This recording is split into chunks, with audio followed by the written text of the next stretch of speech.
Welcome, welcome, welcome. It's Saturday night, which means it's time for Saturday Night Special, the sixth best show on Renovision.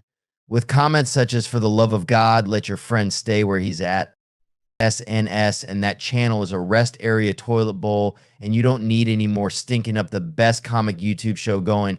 And this is an absolute terrible watch. Such douche chills. How about we check in with Jedi Johnson and see if he thinks the boys are ready to start the show? But I still think we're more prepared than SNS, even with the rush who did on the show. Well, shit, I hope you boys are ready to bring the mayhem, because an all-new episode of Saturday Night Special starts in 3, 2, 1.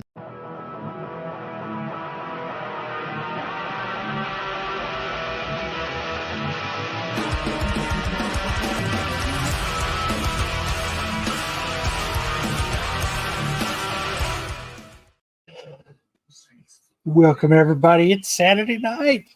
Ed. Woo. Everybody ready for another fantastic SNS? Yes, Ed, sir. I know Ed is real riled up in the chat. Oh, Everybody's waiting for the douche chills. What's up, GT? What's up, Ed? Tyson, douche chills, SNS style. It's time for the best show on Renovision. If SNS was the only show on Renovision. What's up, Dave? Yes, what's up, Dave? So, I think we got a new segment tonight that we're going to try out. Remember, Sam, we all take shits when your segment starts. Well, I don't know about but you certainly can.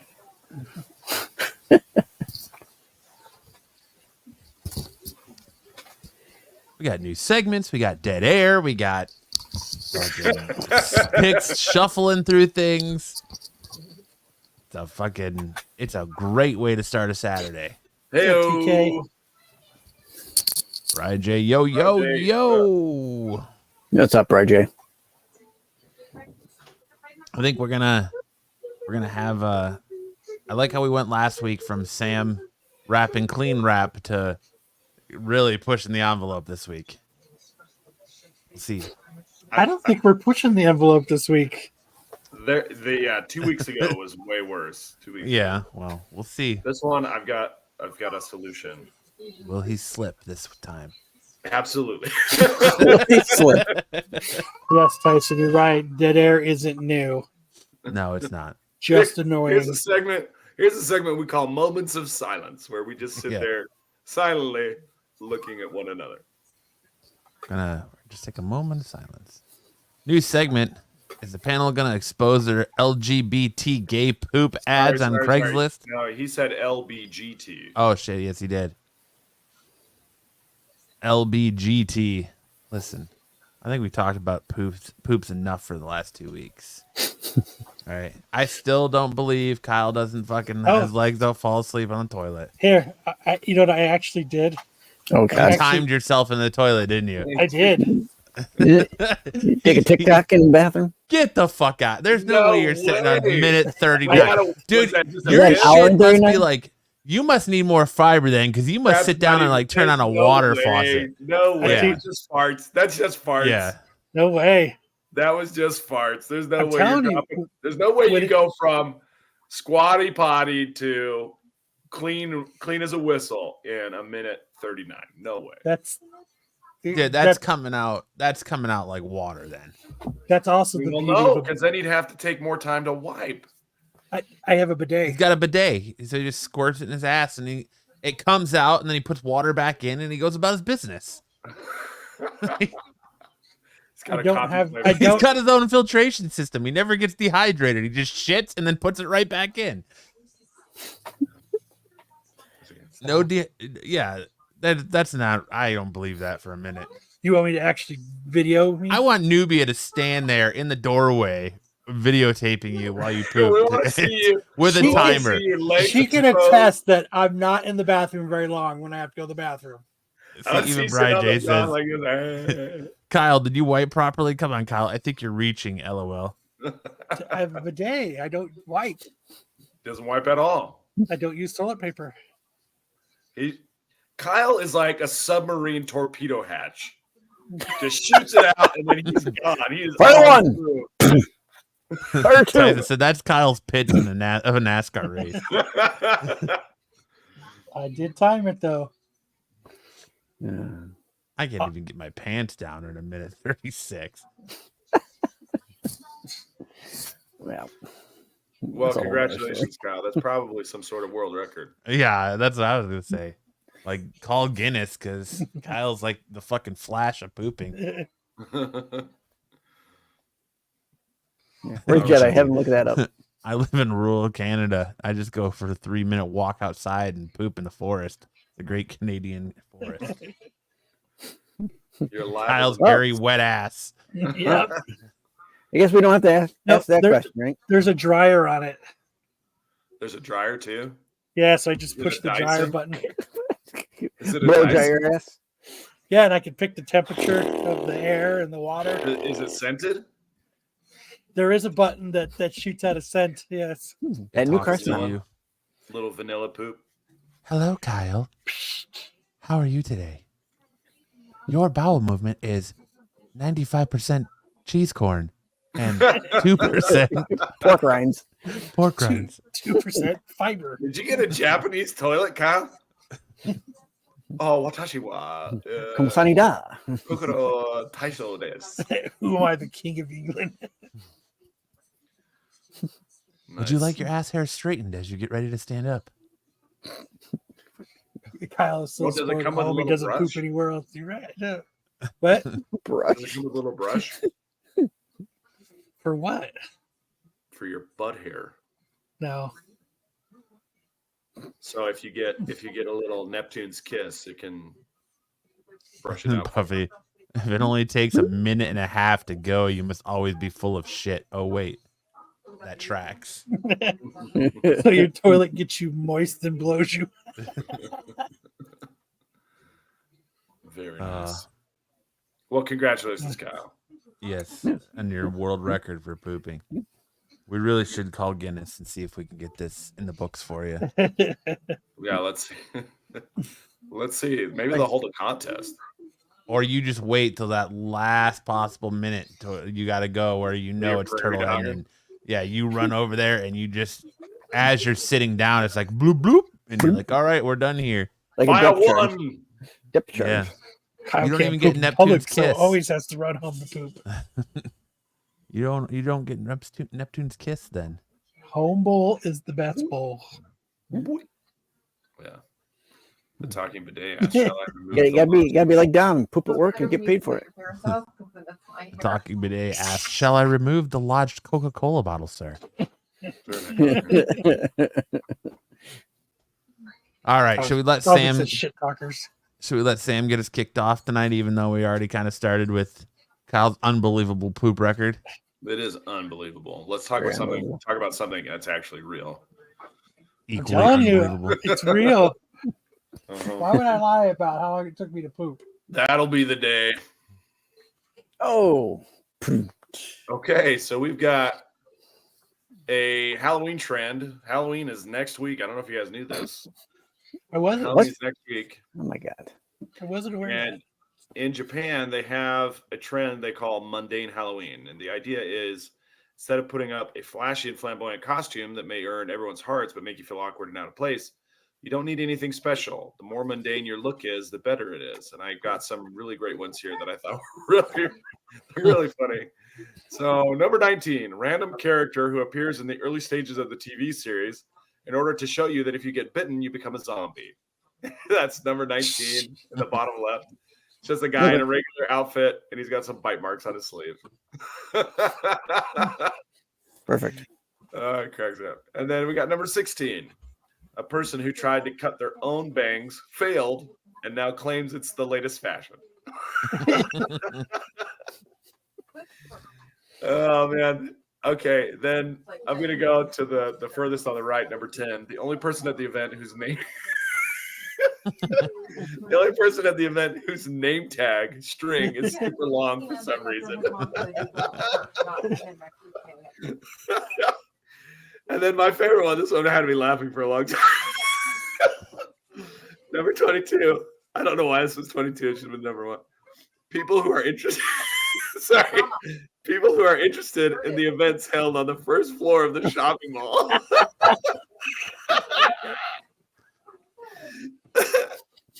All right. Number one is the poop slicer. Long ways. So, if you guys had to do a mundane Halloween and everyone in chat, what would your mundane Halloween be? Guy that has to go to dead end job. I think Kyle's would be the guy who's proud of how quick his poop is. Then it's him holding up his time on the pot. His bidet voiceover character. Proud pooper. That 22 is actually funny because he's got the rail of like the escalator as he's looking down. That one just got me so good. That one and the super long name tag string. That's great. Who would yours be, Matt? I don't know. I'm trying to think. What would yours be, Sam? Mine would probably be the guy who won't shut up about dodgeball. Matt's could be the perfect reader. There you go. Sticks is the guy who you don't know if he's going to show up from week to week. No, his is the guy who contemplates sending his package and then changes his mind. So it's just a mailbox and him standing there pretending to put a package in it. I'm going to ship this right out to you. Hey, you want a free comic? I'm shipping it right out. 9 months later. Coming right out. Kyle's my gosh. Yeah, the lightning pooper. Speaking of Kyle's poops, does it splash back and float and stink and sink? A little bit of all. I would be the person who could nap the longest. The longest napper. Matt could just walk funny and be the guy who spent too long on the toilet. There it is. Guy who sat on the toilet till his legs fell asleep. That's a good one. You got pins and needles in your legs.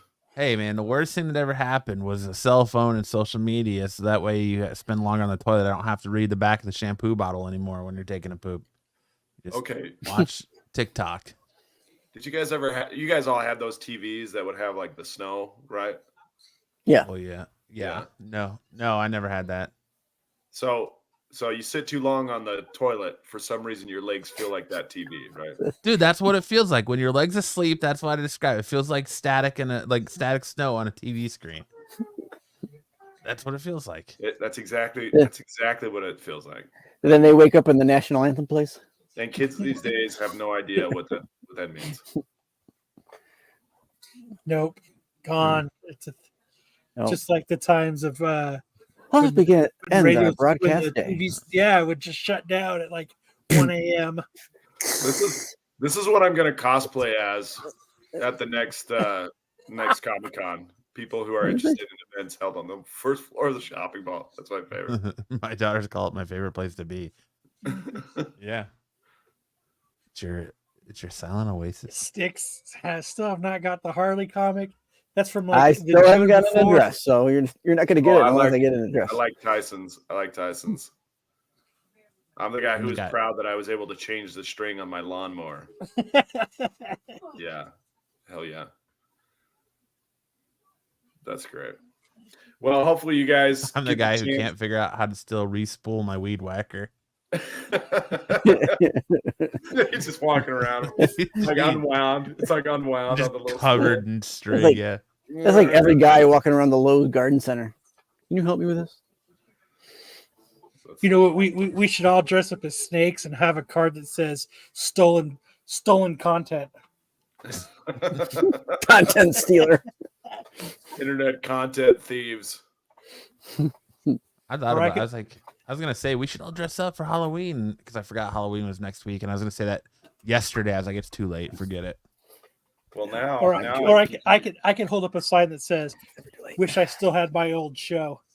There you go. Well, now you can just do a mundane Halloween, Matt. You don't need to put any effort into it. Well, so no, you just gotta make sure that you got your big glass of Crown and Coke, and you could just been MCM Kyle. Just go old school. Yeah, that's a good idea. Oh my gosh, this is so funny. That's funny. Well, there you go.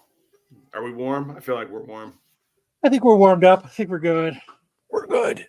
Oh, we should all dress as hobby horse riders. You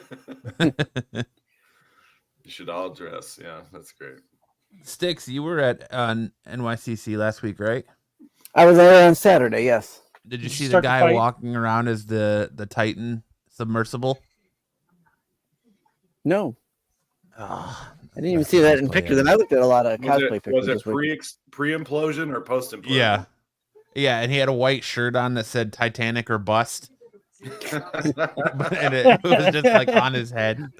There were some good cosplays. I've got one featured in my segment this week that I did see, but I had to grab screenshots off their website to show it better. So that's coming up later. I can't help but laugh when I see those two guys on the right. They just crack me up. Dude, the first floor of the shopping mall event is a good one. Oh, look, Santa Claus. It's really good. Oh my gosh. Good This looks like cosplay. this kid looks like a 15-year-old Mark Zuckerberg. That's probably actually Mark Zuckerberg. There is always somebody that's got a long name tag string, though. I always call those guys kooky guy. You're so kooky. I gotta address the elephant in the room, Matt. You look like the grown version of Bobby Hill. LOL. Sorry, I couldn't contain myself. You don't look like a grown version of Bobby Hill. Bobby, why are you using charcoal, Bobby? Yeah. Gotta use that propane. That's a grown But- Bobby Hill. Is this I know, look like a grown is Bobby this the cult? No, it's not a cult. Oh, this is it. That's my Hank Hill impression. Hill. That's my purse. I don't know you. All right. Should we get into the news? Yes, sir. Good opening topic, Sam. Thank you.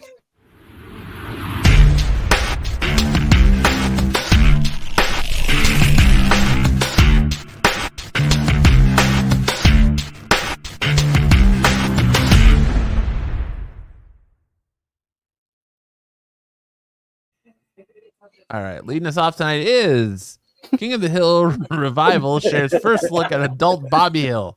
And he has a job Hank might hate. I do not look like the adult. Doesn't version look of like Bobby you Hill. at all. No, not at all. He grows a much better beard than I can.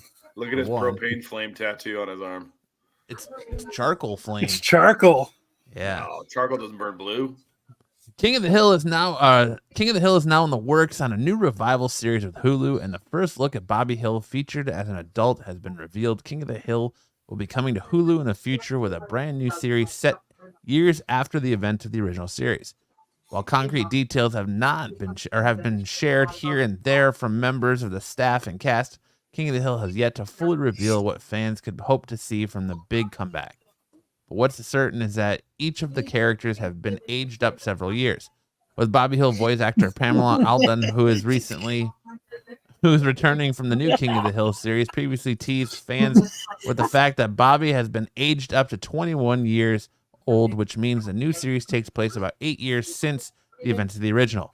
The first look at the now adult Bobby Hill has been revealed on social media by actress Gray Delise, who could be playing a role in the new series. The first look at Bobby only reveals his new design, which you can also find here, but he's become a chef in the future, a chef who cooks with charcoal, especially however, and that might be a problem for Hank. Bum, bum, bum. Delisle. Dude, I've said that before. I am Francis from Pee-wee's Big Adventure. If I slick my hair back, I would be Francis from Pee-wee's Big Adventure. Big deal, Francis. Hi, Pee-wee. That's a great Hey, impression. That Francis. looks like Francis dressed as an adult Bobby Hill. No. I'm stoked for Return of the King of the Hill, though. I love that show. And I don't know about Bobby being a chef. He should have been a failed comedian. Bobby? A down on his luck failed comedian who has to move back to Ireland after his career flames out. Then you could have like him go to the comedy mothership, and you could have Joe Rogan in it, and Tony Hinchcliffe, and everyone that fucking does shit from there. Where'd you get that idea from? It just popped in my head. Why? I don't know. Could have Shane Gillis on the show, Bert Kreischer, Tom Segura. Could have them all. Oh, I have tickets for him next Saturday. Because it's failed comedian. Yeah, Mike Judge is doing it. That guy's a fucking genius. He is. I was just watching Idiocracy the other day. I was like, what the fuck are you watching? I was like, you've never seen this movie? Stupid. Went into that room. I was like, all right, bye. Yep, peace. I like money. All right, money. All right, moving on. Nicolas Cage is Spider-Man Noir and Spider-Noir. He's wearing his mundane Halloween outfit. Hunchback of Notre Dame. Spider-Noir star Nicolas Cage can be seen looking worse for wear in some first look photos from the new Spider-Man spin-off TV series that's coming to MGM Plus. In the photos, we can see Cage's private investigator character, trench coat and all, acting out a strange-looking sequence that has him both kneeling and laying on the ground, seemingly to dodge or run away from some unseen forces or assailants. While the photos are in color, Spider-Noir will be evoking the look and aesthetic of the classic film noir, with Cage playing an aging and down-on-his-luck private investigator in 1930s New York who is forced to grapple with his past life as the city's one and only superhero. Sounds terrible. It does. He looks like he's wearing shoulder pads. And that's probably why it's on MGM Plus. Wait, what is MGM Plus? Is that another streaming service? It is another streaming service. Yeah. Yes. A very unpopular streaming service. Like, he looks just like... No, he doesn't. He just looks like a dude in a trench coat. Yeah. He looks like Spider-Man. Like much other of the MGM Plus stuff, it'll end up on Roku. This one looks The like Roku it's John Travolta playing within a year. and Face Off too. Oh, what if it's Spider-Man Noir Face Off 2? John Travolta doing the voice. Now I would be interested. Yeah, that's the crossover event of the century. I dropped a penny. Pick it up. Bad Boys 6 Face Off 2. All right, Nick Crossover. Cage, Electric Boogaloo. you're going to play Spider-Man Noir. Get me the trench coat.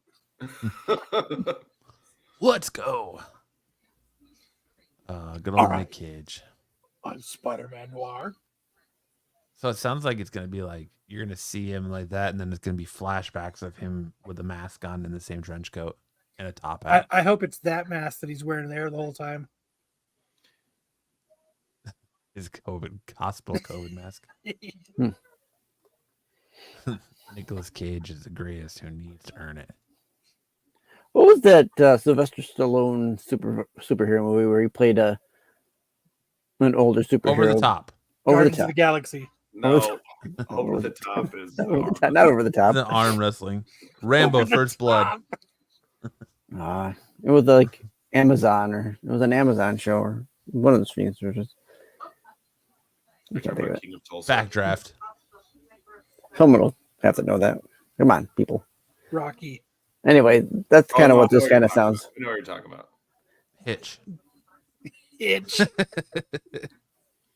No, it wasn't Hitch. Yeah, no. Twilight. Twilight. I know what you are. The Samaritan, that's what it is. Yes. I know you are. Oh, Sorry. yeah, I know what you are. Say it. All right. The superhero. He'd be like, That's my Nick Cage. Or not me, my fucking like that's Sly not enough. Stallone. Marshmallow. Yeah. Marshmallow. You're Marshmallow. Demolition Man. This is the body of a monster. You all want to see me fly real fast? There's the body of a monster. Yo, MJ.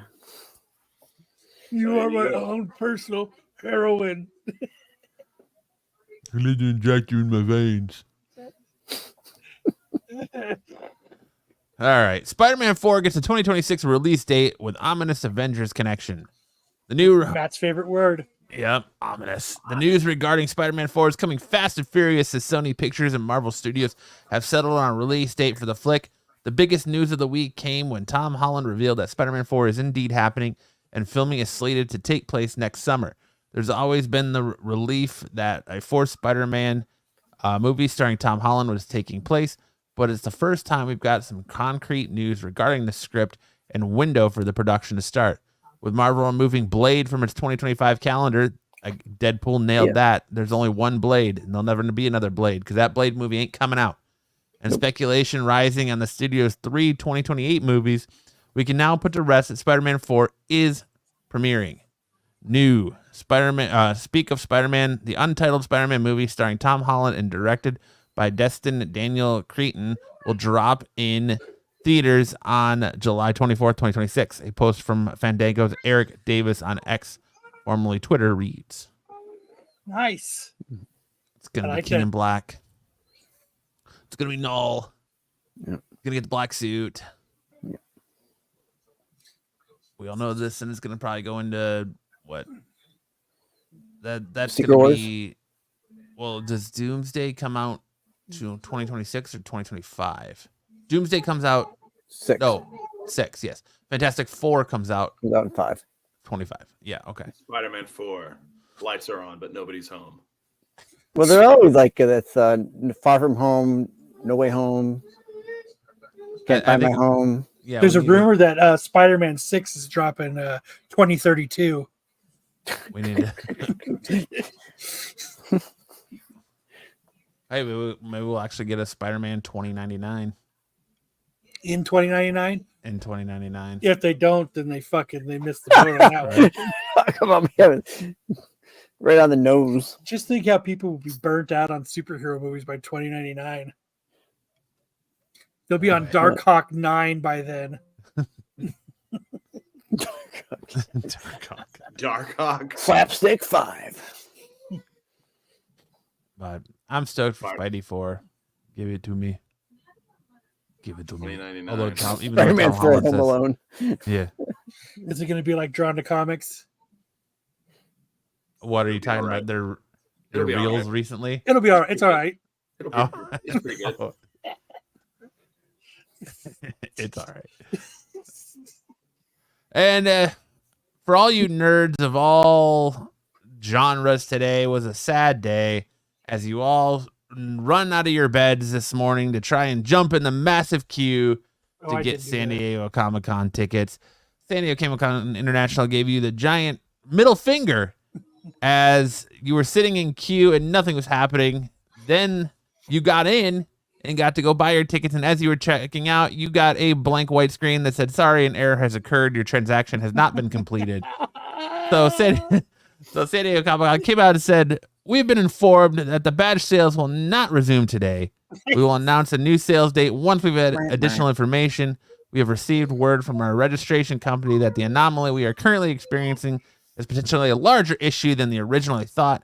For this reason, we have been advised to stop the current registration process and reschedule to a later date. We'll make an announcement as soon as we have detailed information." DDoS attack. Those of you who've already completed their transactions should not be further affected. Yeah, that's what I was thinking too when I was sitting there, because I tried to load into it and I got the white screen, and then I got in the waiting room and it was like, "You're going to be here over 2 hours before you get in." I was like, "I'm not getting tickets then." And then all of a sudden I was booted into the room. I was like, "Sweet." And I was going to go try to check out, and it crashed. And I was like, "All right, well, I don't know what's going on." And then they were like, "Sorry, no sales today." So if it gets, when they get it fixed and they do it, I'm going to give you my SDCC name so you can add it. Oh, why you want to go? Yeah. All right. It's a very serious matter. People are screwed, bottom line. just a little DDoS attack. I No thought big of deal. another mundane. SDCC is new. Give him a break. Right. I got a new mundane Halloween costume I think I'm going to do. It's going to be me, and I'm going to have like this little poisoned thing right here on my mind. And then I'm going to have this little picture of Marco next to my ear like he's talking into it. So it's Marco poisoning my mind. Poisoning your mind with his whispers. I don't know what happened, man. Marco poisoned his mind. Marco's poisoned my mind. I don't know what to do. You be cool, Kyle. But better luck next time. Whenever San Diego tickets do go on sale again, I was expecting them to be like, Matt, I just had an idea for your mundane Halloween, dude. What? You need to get like stretch pants, like yoga pants that have the TV static on them. Get TV static stretch pants for your legs. The guy whose legs fell asleep on the toilet. There you go. I should just get a little motorized toilet that I can ride around on. Like they have the motorized bar stools. Matt's legs would have fallen asleep after 2 hours. They would have.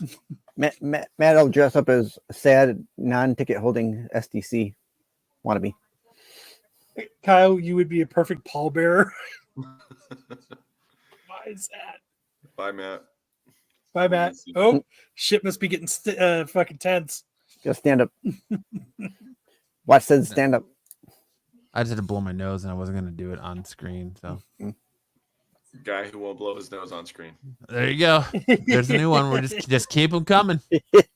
Venom: The Last Dance Thursday box office sets new low for the trilogy. Hell yeah. Venom: The Last Dance opens with around 8.5 million at the box office in its Thursday night preview. That's 1.5 million less than Venom earned in 2018 and 3.1 million less than Venom Let There Be Carnage made in the same period. Analysts are predicting the movie will earn somewhere in the neighborhood of 60 to 70 million at the domestic box office, around 180 million worldwide. The bad news, that's significantly lower than Venom Let There Be Carnage, which opened at 90 million at the domestic box office, even though it was 2021 and a bunch of theaters had not yet reopened from the pandemic. Okay, I wouldn't saw this, and hold on. I'm just gonna slide through this because there's a slide for us to talk about it at the end. No. This is specifically about the box office numbers. Oh, okay. I went and saw this, and I check every Thursday to see what movies are out, and it came up, and I was like, "Oh yeah, that's out," and I was like, "Why didn't they market this so that it was like?" And everybody's mind. Sony doesn't market anything. And they barely marketed this thing. I felt like they marketed the shit out of this movie. Like no way. It was on I didn't even see it on Instagram. Like I scroll through Instagram pretty regularly, and I don't even see any ads on Instagram. I agree. Dude, I didn't see a lot for it. It's been the most talked about thing for the last like 3 weeks since they showed the final trailer with Null in it. That's all I saw was the final trailer. Yeah, no ads on YouTube when you get the ads on YouTube. Nothing I didn't see a lot of ads on TV. Oh. Yeah, well, who watches terrestrial TV anyway? Who is the villain in Venom 3? Explaining Null and the King in Black. King in Black, Lord of the Abyss, God of the Symbiotes. He is Null and the Dark God and protagonist. I don't know that word. Progenitor of the symbiotic alien race spawned from the blackness of the living abyss. The Clintar, billions of years before Spider-Man's black alien costume, bonded with Peter Parker, and then Eddie Brock is its host. The symbiote was part of the symbiote hive mind, and its master is the Andy Serkis voiced villain who sends his symbiote army after Eddie and Venom, which it wasn't really a symbiote army. Like the symbiote Power Rangers. Tom Hardy in Venom: The Last Dance. But who is Null in the comics, and what does the ending of Venom 3 mean for the future of Sony Spider Universe? Because the movie explains little about the big bad. Read on below for everything you need to know about Null and the King of Black. So, everybody knows about it. What? Don't all start at once. I will end up seeing this. That's what it sounds This like. I will end up seeing this. I'm going to see this, but I have not yet. Oh, okay. Do you want to start then, Sticks? Why don't you tell us about your hopes and dreams for this movie? And My then hope Sam and can dream. crush them. Just crush me, Sam. Go ahead. So yeah, He went hasn't and saw heard the that movie. since Matt, you college. went and saw it too? Yeah, I saw it on Thursday night. Yeah, me too. First Great off, review, guys. I want to say that it was okay. It was okay. I liked it. I didn't love it, and I only kind of medium liked it. But So I'll it's get kind of into like details. I'll get into right here details. on the meat scale. Yeah. Like medium. Not What medium about you, rare. Matt? How did you feel about it? Just kind of generally. I was kind of middle of the road about it too. Like, it was fun after watching the shit storm that was Joker 2. Like, this was a nice little palate cleanser. It wasn't quite as bad. I thought Null looked badass in the movie. The couple times they showed his actual face and he wasn't just looking down constantly. And it wasn't a symbiote army that he sent after Eddie Brock. He sent the xenophages, which are symbiote hunters. So, that was cool, I guess. But you get I thought the xenophage design was pretty awesome. They were really scary. And they do this thing where they just basically wood chipper the people that they're pursuing. They turn them into a pink or other sort of. If it's a regular person, they turn them into a pink mist. But if it's a symbiote, they turn them into whatever color mist that symbiote happens to be. But it was a lot of, I don't know. It was kind of confusing a little bit too. I felt like, because it starts off like, remember how Spider-Man, what was it, No Way Home ended with Eddie Brock in the bar in Mexico, and then he sucked back into his own universe. Well, he sucked back into his own universe in the same bar, and I guess apparently wherever Venom goes, he leaves a piece of himself now, because he left a piece of himself in the MCU, and then he left a piece of himself in that same bar. So that's what I do too. You leave a piece of yourself at the bar? Everywhere I go. Essence of Kyle. Kyle is here. You just told us you don't poop out in public, so that's not. It's just the residue from the bidet. No, maybe. Well, I never said it was poo that I left. Bidet drippings. That's what I said. We know it's not that. But you got to see some of the other like symbiotes that are in the MCU in it as well. I don't want to ruin it for people, but it was middle. But I feel like all the Venom movies were middle of the road. It was way better than Venom Let There Be Carnage. That's probably like the worst of them all. But I don't feel like there's really anything ever to sing. Has been anything to sing about these Venom movies? What did Venom Horse do? And the way Venom Horse, all he did was run. Well, he was the fastest horse. He was the fastest horse ever in the stable. Yes, outside the stable. He was a wild just horse. wandering in the desert. He had a piss like a racehorse. But it could have been better. It could have been worse. But I think I rated it like a 6 out of 10. You get it a 6.5 or 6.5 out of 10. Yeah, I would say the things that have bothered me about the Venom franchise is that this one is that Sony did them. Maybe that's it. But there was no story. Like, there was no character development. Other than somebody gets a symbiote, and that's the substitute for the character development, is they get a symbiote. It was my second favorite of the Venom movies. I feel like Let There Be Carnage was just the first Venom movie, but in red. And the first Venom movie had a particular charm about it, like he says, when he says a turd rolling in the wind or something like that. There's a certain charm to Venom's really weird style of speech. So So this one, Venom is now basically a good guy.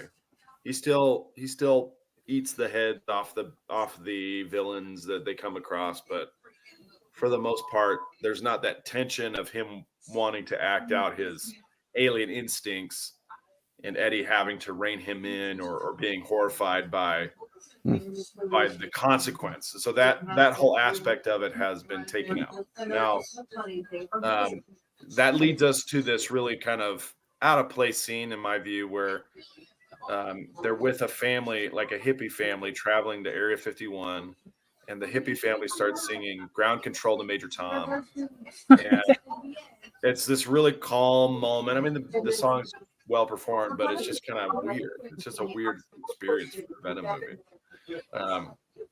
Tom Hardy was still sweaty in this movie the whole time. But it was good. It was okay. It was okay. I won't say good. It was okay. I was not regretting being there. There's some movies where it's been really tough to sit through, but this one wasn't too bad. It had a couple laugh out loud moments, but not. Yeah, it had some good moments. The character designs were pretty cool. It kind of devolved into like a gooey Power Rangers thing at the end.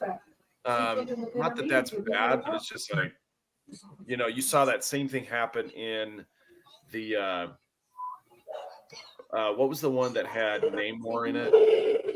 Black Panther, Wakanda Forever.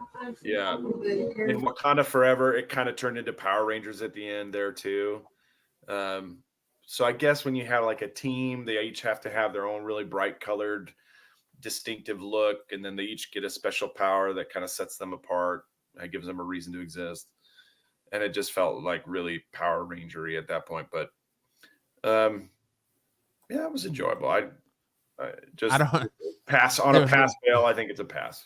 There was really no even reason for Patrick Mulligan to be in the movie at all, like as a character, because he just kind of stood there, and there was no reason to bring his character back from the second one after killing him off. Right, he just stood there in the cell just to be Toxin, and then yeah. I don't know. I think this one really, these movies really suffer from there being no Spider-Man, and it's not the end. If you there's 2 end credit scenes. The third end credit scene, or the second end credit scene, is probably more important than the first. But the cool takeaway about this was null. Now, how are they going to do this moving forward?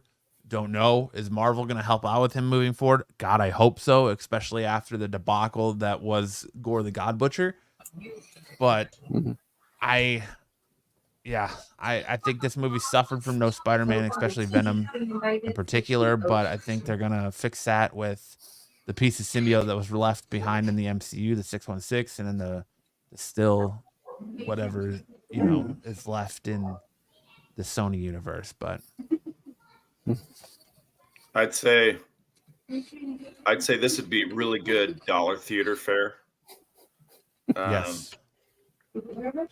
But if you wait till it's on streaming, then you're probably missing out some of the really cool effects, like the xenophages were really cool. I mean, I can tell you who they were, Cosmic. It's not very hard. If you read Venom Lethal Protector #1, you know who they all are. Okay. But yeah, it was cool. Like Juno Temple's American accent was terrible, though. Oh yeah. Also, that's Juno Temple. Who's that? She's an actress. And I don't know a Temple. She plays Keely in Ted Lasso. Oh, gotcha. Like, she must have been doing Ozempic, because she looks drastically different from the movies I've seen when she was younger. Like, what was the Year One? She was in Year One, but she used to have like a round face, and now it's a distinctively triangle face. Yeah, you called it Ozempic face. Yeah. Yeah, her acting, her American accent was awful.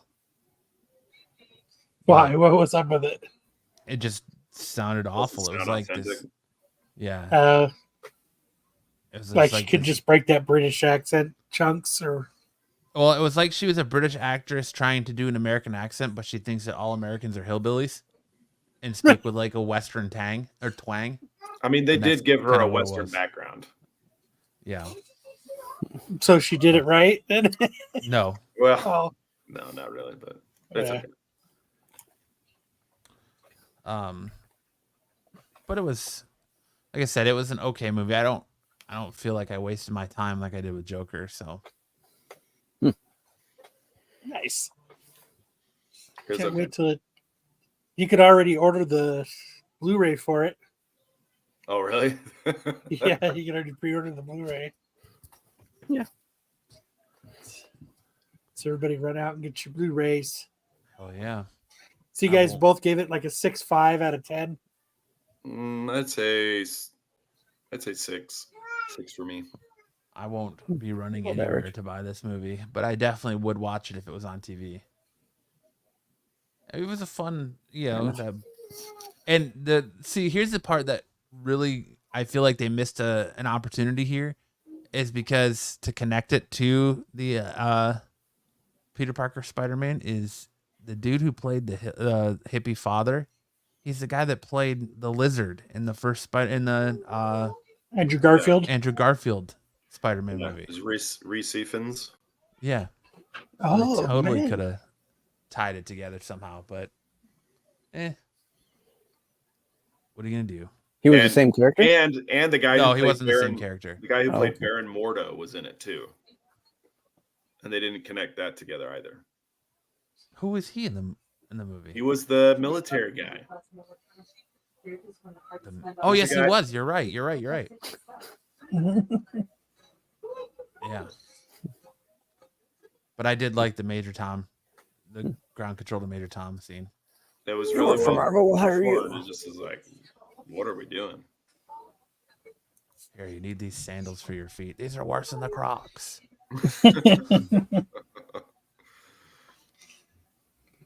But I definitely wouldn't say rush out to the theaters to see it if you haven't seen it. You could probably just wait a couple of weeks and it'll probably be on demand or streaming Yeah. soon. Either way, I pay the same amount. So. Sweet. Now I'm kind of looking forward to seeing Venom 3. Cool. So I appreciate your guys' input. I'm not going to go to the movies and see it, but Well, you never go to the movies. No. You're too busy tuning your bidet. yes. Do you want to take this one, Kyle? Sure. So we've talked about this comic book store before. Matt gave it it's all right as well. But this was a conversation that I saw that they had about with a couple potential customers about this Care Bears number 7. So they have a Care Bears number 7 that they're saying it's a grade of 9.2, price of $250. So somebody in the comments and writes back cover. So the comic book store replies with, yes, it has one. And then, so the person writes, would you care to post it? And then somebody else jumps in and says, this person isn't serious about selling. Also, selling at a graded price while it's not being slabbed. So the comic book store responds as, we're an entire store dedicated to selling comics. If you bother to look at the link, so yes, I would assume we are serious about selling. Is this Bill or is this Ish who's running the? I think it's Ish, but then it keeps going. And then so they do post the back. And so that guy writes back, your snark and unwillingness hardly cooperates with anything remotely related to servicing customers. So Fantastic Worlds Comics says, we don't service rude people. And so Ish is Joe just Bug roasting says, it. no, you do hire them as evidence here. And then he posts the back cover. Yes, it has one. Ish is just gonna keep roasting this guy in the chat. Oh my gosh. But as a potential customer or other people looking and finding that book, would that be like, do I want to buy something from them? No, heck no. No. Like if that's the way that they're gonna talk to potential customers, like Even if you know the guy and you're, usually joke around with him anyways, don't joke. That's still somebody else might be interested in that book. but I don't think this is joking No, because it was. No, I know it's not, but because they ended up deleting all these comments. I know it's not. But I mean, even if it were, like, say he knows this Joe Pug guy, and they usually banter about, this is still you're trying to sell something. But anybody knows who's selling a comic book if you only have a picture of the front cover and you say back cover, that means they want to look at the back cover. Like they're not asking if it has one. Well, if you're saying it's a 9.2 with no back cover, you're selling it for as much as you are, then you really need to look at what you sell shit for. Ish is not good on the internet. They have hardly any internet presence. They don't have a website. They have a Facebook account. No. That's Facebook. And this is how they talk to their customers on it. Yeah. Like they're not very good on the internet. Does it have guts? Yes, it does. Can I see page 22? Yes, it does. They don't have a website? I believe so. Oh. No. If it is, it's just a flat information page. They don't have a website. It's just Yeah, they do. They have a website. What's on it? It's like Stick said. It's just basically committed to quality, 100% satisfaction guarantee. I'll just A share. flat page. Just a. So from 1994. It's a MySpace page. It's a MySpace page. MySpace taught us all how to use HTML. Contact us. It did. It really did. 100% satisfaction guaranteed. How about you kick 100% It was of your ass? It was updated April 5th, 2024. The 8th Scottsdale Comic Book Show. Is that even updated from there? No, it hasn't been updated from there. No. So there's really not a whole lot to it. Yeah. No, there's not. I love Ish. I think he's a great dude. Mhm. I like Bill. I think he's a great dude, but you can't. My pet peeve with them again goes back to you can't. It's not morally right to sell a comic book for graded prices that's raw, that you think is that great. And I know that firsthand because I bought a Spider-Man 122 from them that I was guaranteed was like an 8.0 to 7.5. I got it graded and it came back a 5. So you're going to charge the same prices on eBay for someone who's actually got that book graded 9.6.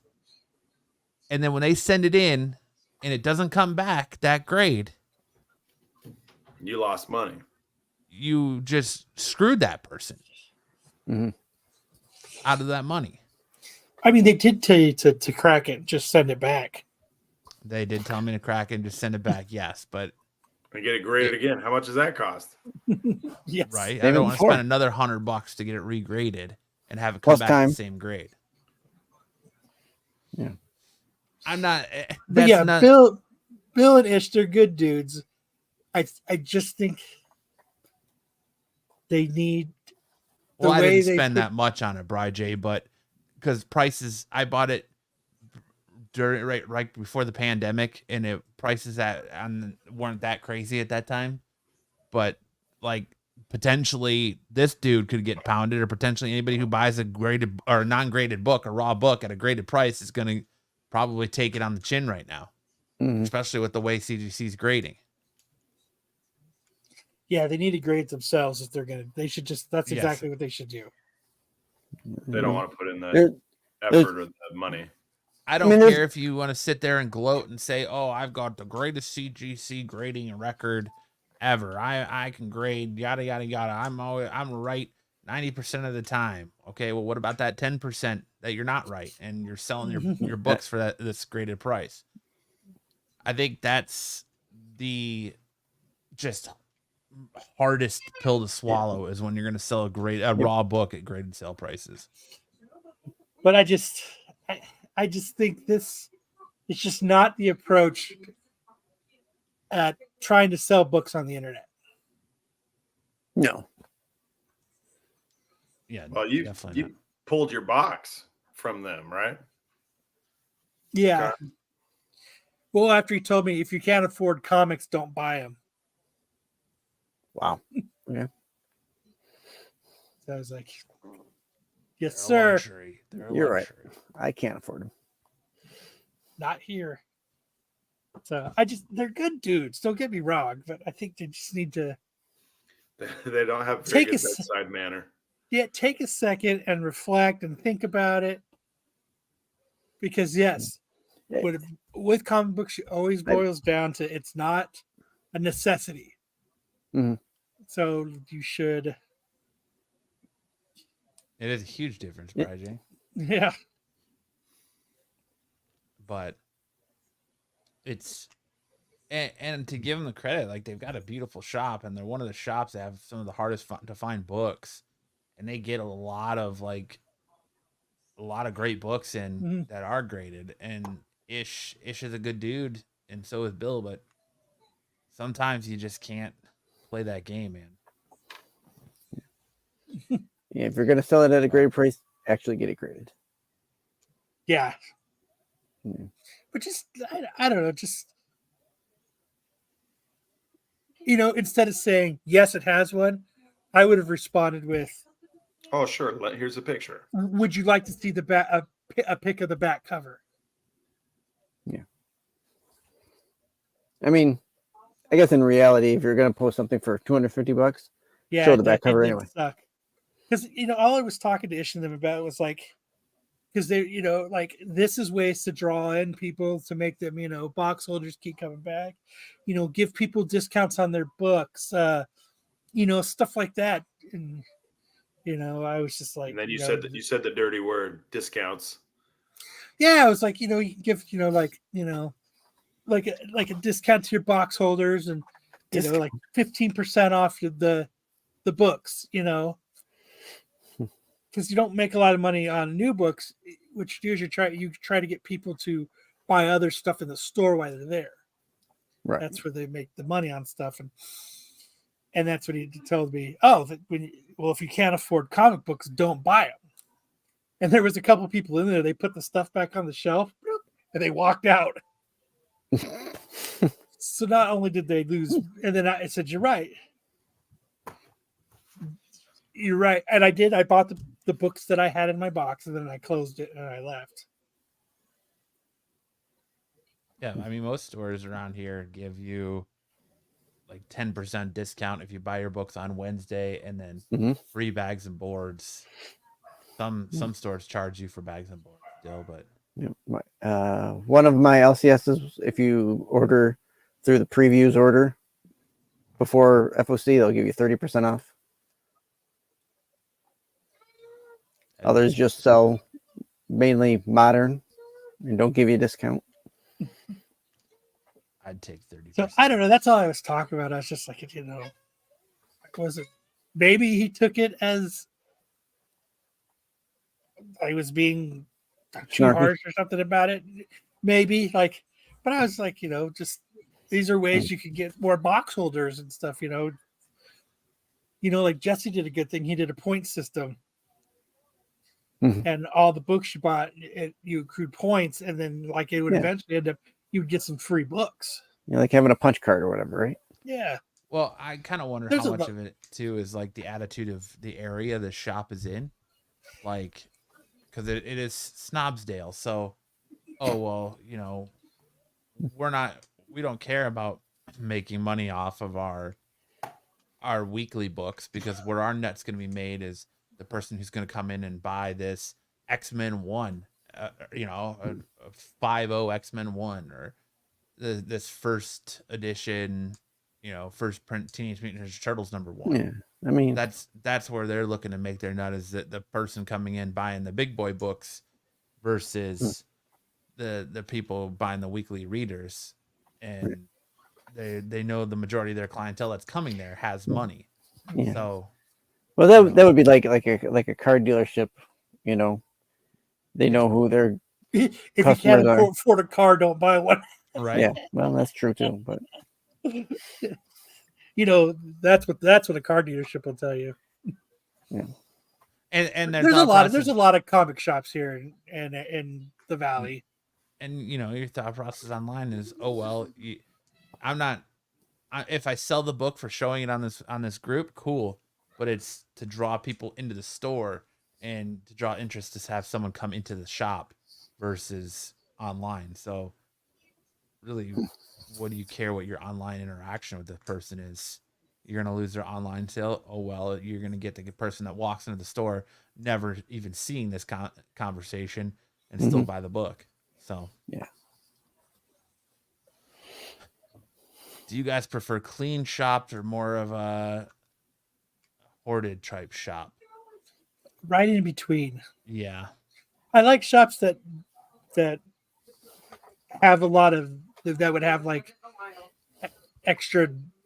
Their back stock is like replenished, and there's nothing worse than walking up to that one box and looking through it, and it's the same exact comics that you've looked at for 3 months in a row.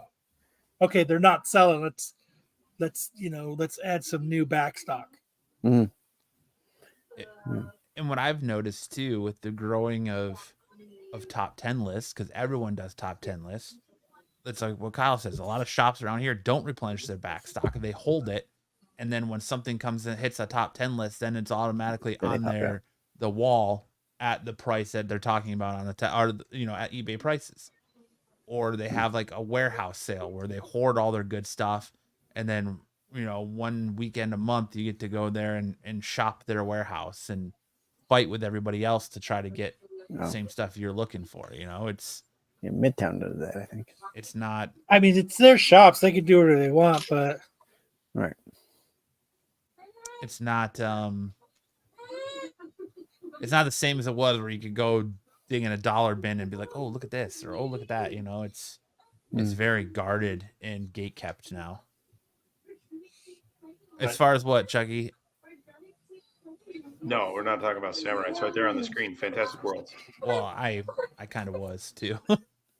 Samurai is the ones that have the warehouse sale, but like they all kind of do that now.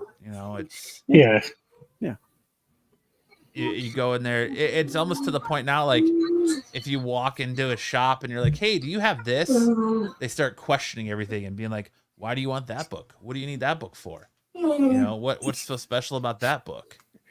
And like, dude, I need it for my run or nothing. I'm just looking for it. But yeah, it's kind of sucked a lot of the fun out of the hobby.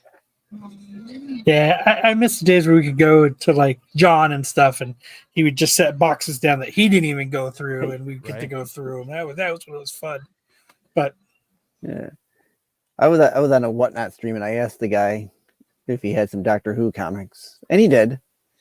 And this guy outbid me, and the guy goes, "Shit, I didn't want that. I won't. You got him now." You got him now. Tough shit.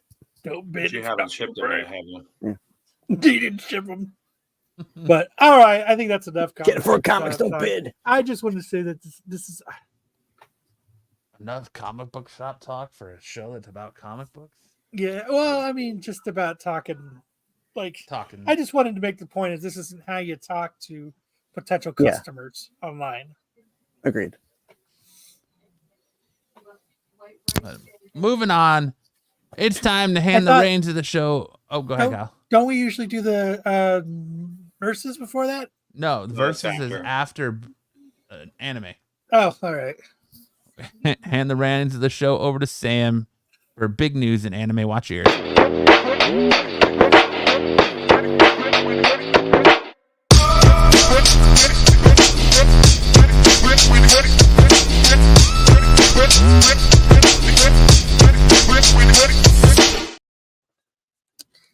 All right. First up, I'm surprised Styx is here. We have Chucky.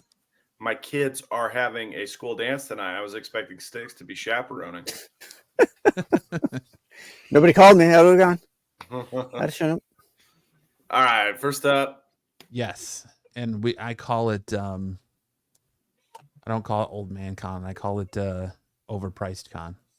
Overpriced con. There you go. So we're getting more John Wick, but it's going to be in the form of anime, kind of like the Lord of the Rings anime, the War of the Rohirrim prequel. As John Wick is getting the same treatment. It's getting prequel treatment through an anime movie.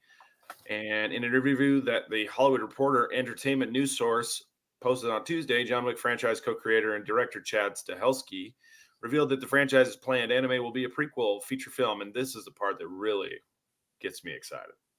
According to the Hollywood Reporter, it will show at least some of the impossible task that allowed the title character to retire prior to the story of the first live-action film. Oh, okay. We're going to get to see the impossible task. This could be amazing. The Empire was built on the bodies that they buried that day. You get at least some of the impossible task. That's going to be awesome. Brad J, you're right. This is going to be a hit. Oh my God, yes. Look forward to that. It'll probably be 18 months from now that it's finally released. All right, moving on. Look Back is, we've talked about this a couple times. This is a feature film. Well, it's not a feature length film. It's only it's only about an hour by the creator of Chainsaw Man, Tatsuki Fujimoto. And it's about two manga artists. All right, just a second. Oh, two manga artists who kind of grow up and they grow apart, and then there's some stuff that happens. So if you are interested in a really fantastic anime, look for this on Amazon Prime, November 7th. So that'll be dropping here in just a couple weeks. hell yeah. Then one of the things that One Piece is doing during its 6-month anime hiatus was they released this this one episode, one shot called One Piece Fan Letter. It's based on Straw Hat Stories, which is a collection of short stories by Tomohito Osaki. It takes place 2 years after the Paramount War, which is the time skip period, at the end of the time skip period, when the Straw Hat Pirates are on the verge of reuniting at Sabaody Archipelago. A young admirer of Nami is eager to deliver a fan letter to her before the Straw Hat Pirates reunite and depart. This one episode was so fantastic. So it's like One Piece, but from the perspective of regular people in the One Piece world.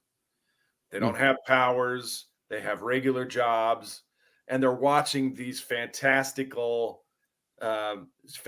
strong people duke it out in incredible settings.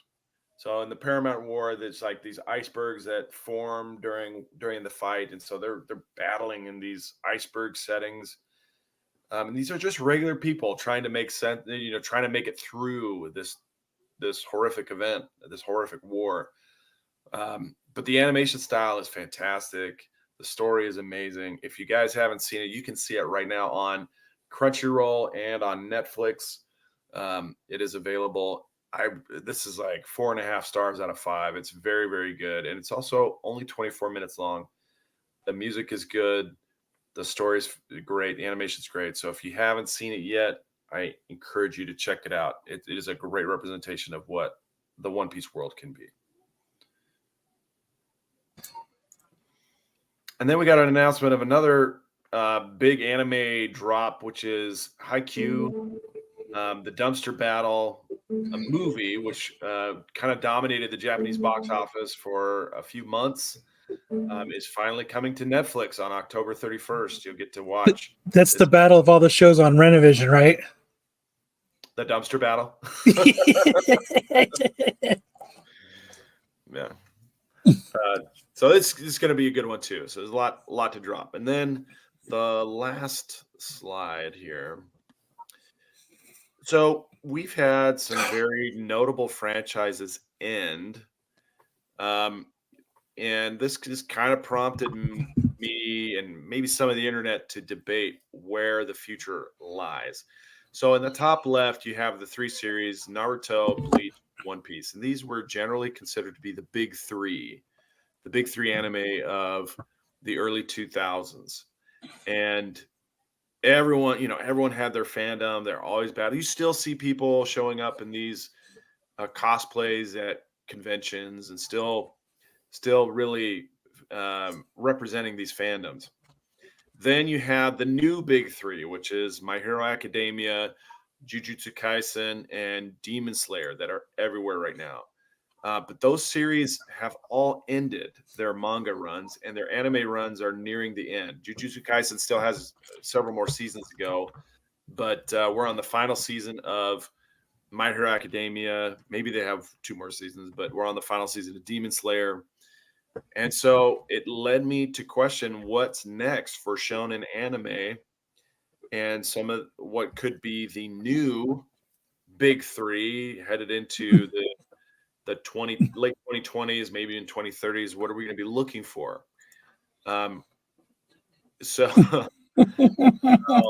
Mantacular Maddie, huh? So I've got some options here, and some of these animes have already dropped, and some of them are yet to drop.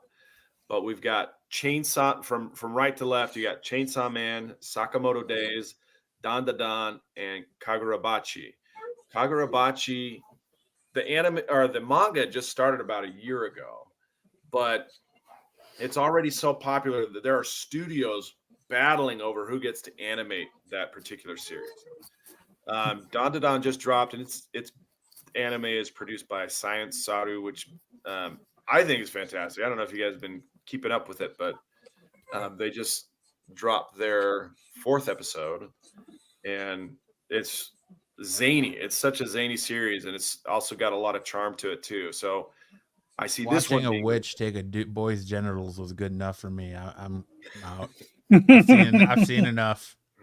No, it's really, really good. So, yeah, the Turbo Granny, exactly. Our trail knows. He knows.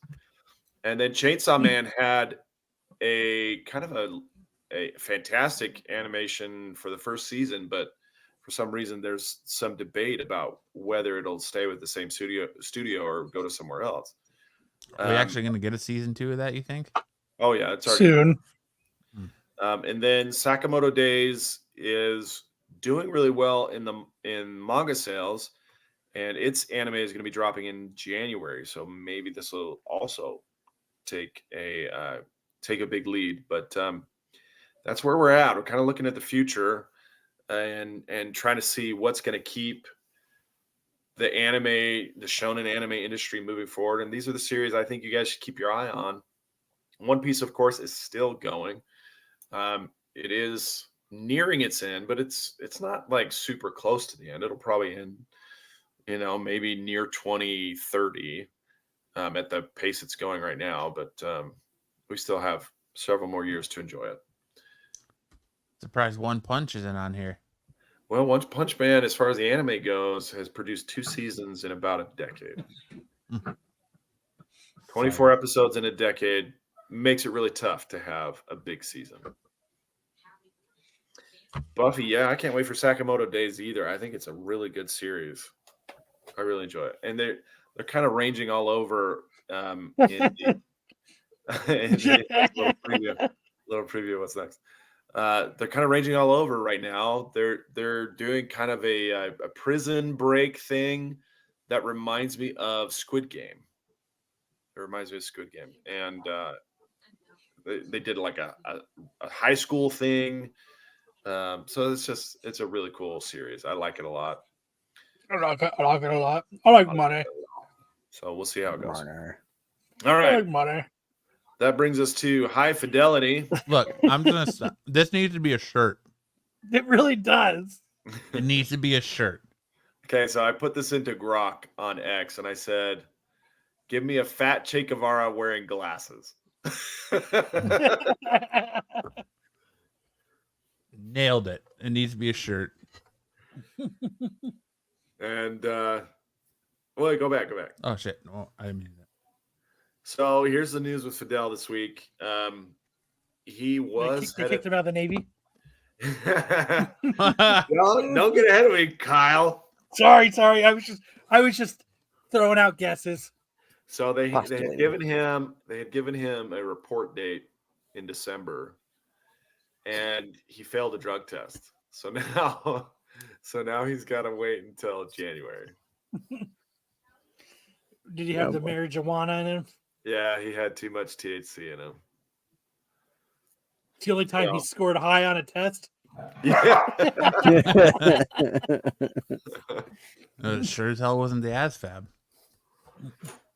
Well, I'm surprised they're not just canceling his Membership? his whole thing, like instead of making him report later. If I were him, that's what I'd keep doing is keep scoring high on the marijuana test and see how long they can push it out. Yeah. You can't get paid, and they only let you do that.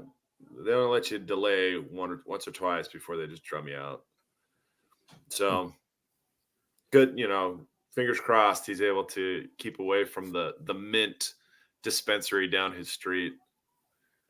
I had a buddy, he signed up for I think he signed up for the Navy or something, and then he just when it was time for him to go, he just moved to Guam and never did anything about it. To Guam. He just He didn't. went He just didn't AWOL before report. even show up. Yeah, what? That He just didn't he went report? AWOL before even showing up. Yeah, he just See it. and they never nothing ever came about of it. They're like, oh well, yeah, he signed the contract, but we didn't give him any money, so no harm, no foul. No harm, no foul. Yep. All right. This needs to be an SNS shirt though. You like that? Huh? Yes. It's so funny. Well, I think it's pretty good. How else can Fidel cope with the loss of his fake wife? Well, he didn't have to run away, He could have just made like a little Lego diorama. That would have been fine. Okay, the next one, we are still we're still struggling to find a home for our dodgeball. So this week's sports report is about something a little out of the ordinary. My brother, the big fella in the middle there, was inducted into the City of Mesa. Oh, I thought it was the person on the left with glasses. That's my son. He wears The other left. He wears the what do they call those glasses? The blue blockers. Yeah, well, they're specifically for if you get like macular degeneration and they have to do something to your eyes, like they give you LASIK or something. Yeah.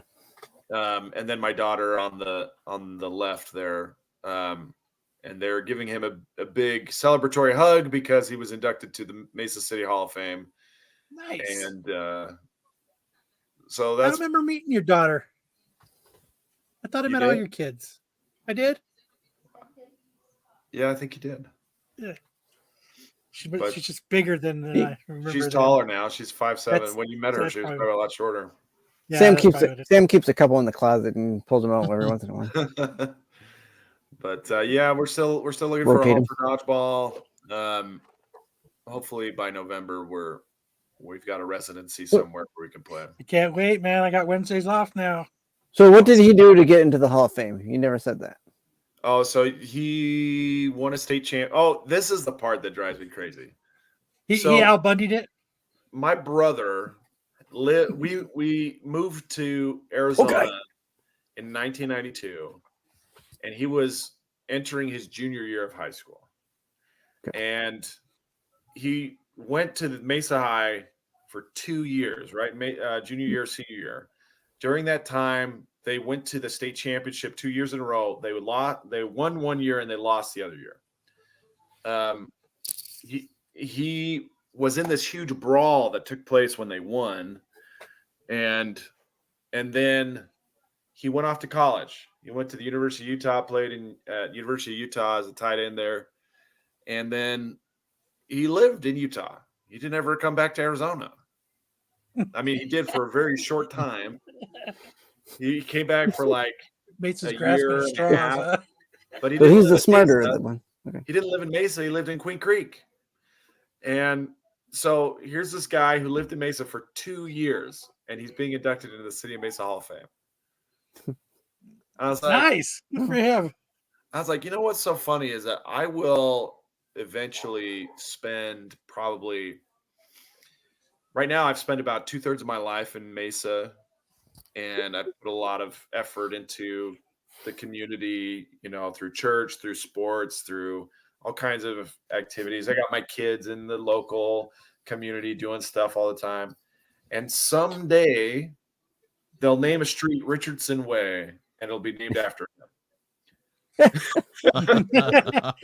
You know, the good thing about your kids, at least they take after your wife. Oh, burn. They do. Yeah, they do. I mean, my daughter, They're good-looking my daughter and kids. son, they actually look very, very much alike, but they're kind of a good mix of the two of us. He's the most famous of the entire population of 400. Well, Mesa's actually a pretty big city. It's one of the top 10 biggest cities in the country. Yeah. But he didn't have a super PAC, but he had a guy who was already in the Hall of Fame kind of I got a guy. push him. And It was Marco. You gotta get him in. because of that, he was It was Marco. It was Marco. anyway. Well, congratulations. Good for your brother. That's awesome. Good for my brother. Really excited for him. He's a good guy. What you should do is, what you should have done was, if they got like pictures of him in that Hall of Fame, you should have stuck your face over him. Nah, he's a good guy. He earned it, I guess, after 2 years. I guess. I guess he did. Whatever. Roll out of bed. I really like got a hanging trophy. out with him. He's all right. He's basically all right. You're in my Hall of Fame, Sam. Oh, thanks, Kyle. You're the best. All right. Time for mega character matchup. So to end, I guess. so to end the month of October and doing fictional characters that I picked, the last one I'm doing is God versus Lucifer. Oh, jeez. So, to start it off, God's strength is infinite. He's impotent. Speed is Omnipotent. infinite. He's omnipotent. Omnipotent. I know. God is impotent. His durability is absolute. His intelligence is infinite because he's impotent. His abilities is creation, destruction, impotence, omniscience, Doorbell. and more impotence. So that's him. And now we've got 20 pizzas are there. guy did a really good job with that one. God damn it. For Lucifer, God is impotent. Jesus must be pissed. Height, not we'll let Matt fix that real quick. His weight is variable, but generally muscular and powerful. Strengths, superhuman, stronger than most other angels and demons. Its speed is near instantaneous, can appear and disappear at will. I like how Lucifer has more stats. Durability, nearly indestructible, can withstand immense damage. Intelligence is extremely high, cunning, and strategic with vast knowledge. Ability, shape-shifting, control, manipulation of fire and light, reality warping, and many more supernatural powers. So now the battle, the scenario. He definitely sounds like the end boss in any video game, though. So, round one, the heavenly encounter. The heavens tremble as God and Lucifer face each other. God's impotent and radiant stands against Lucifer, the fallen angel with a dark, imposing presence. The air crackles with divine energy and a malevolent intent. Round two, the first strike. Lucifer, with the burst of speed, launches a fiery assault. Flames and dark energy swirl as he tries to engulf God in his wrath. God, serene and composed, raises a hand, and the flames dissipate instantly. Round 3, powers unleashed. Lucifer shapeshifts into various fearsome forms, each more terrible than the last, trying to find a weakness in God's defense. But God remains unperturbed, countering each form with a burst of divine light that forces Lucifer to revert to his original form. Mind 4. Round 4, the mind games. Lucifer attempts to corrupt and manipulate using his intelligence and cunning to slow doubt and fear. The so God's omniscient. Omniscient. I had to pull him out. Sorry.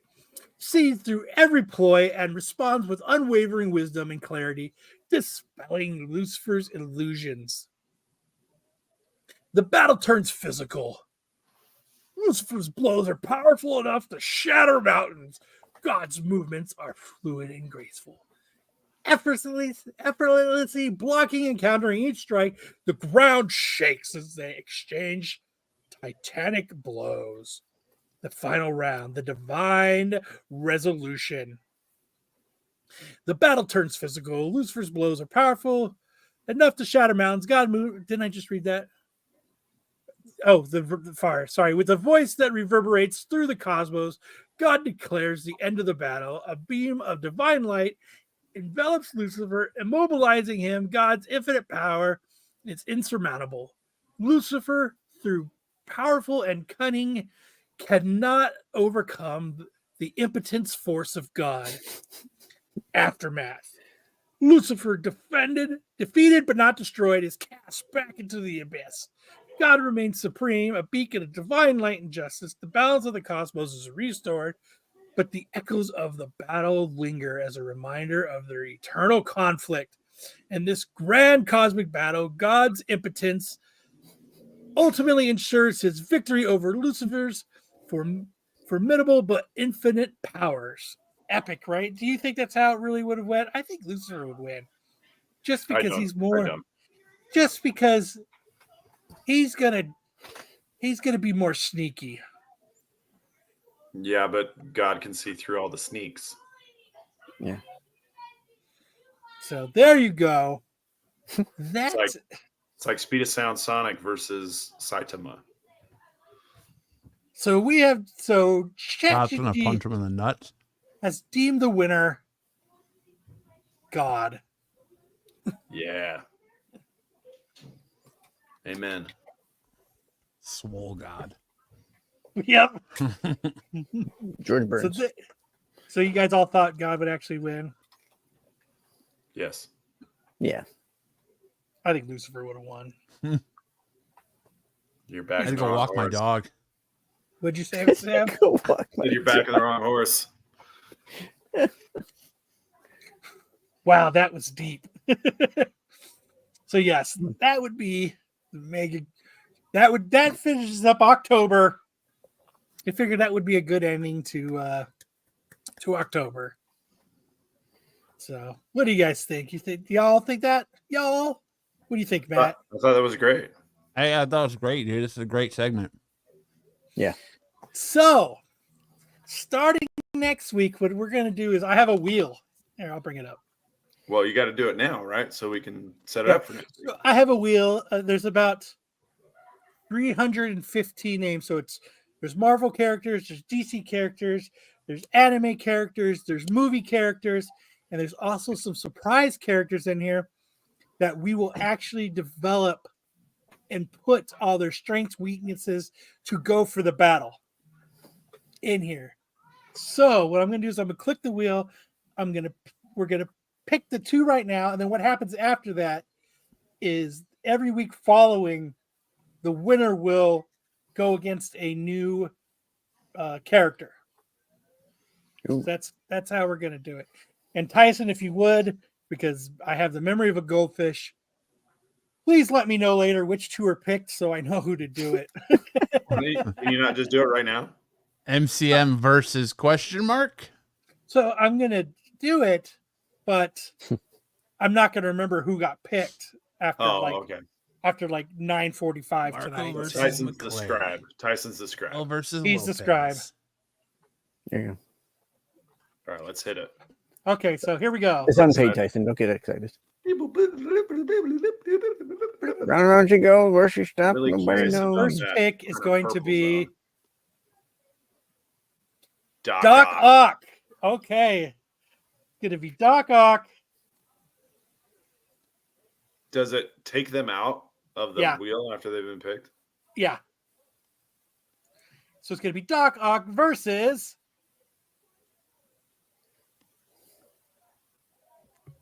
Six boy. Fidel. Black Hawk. Black Hawk. Black Hawk.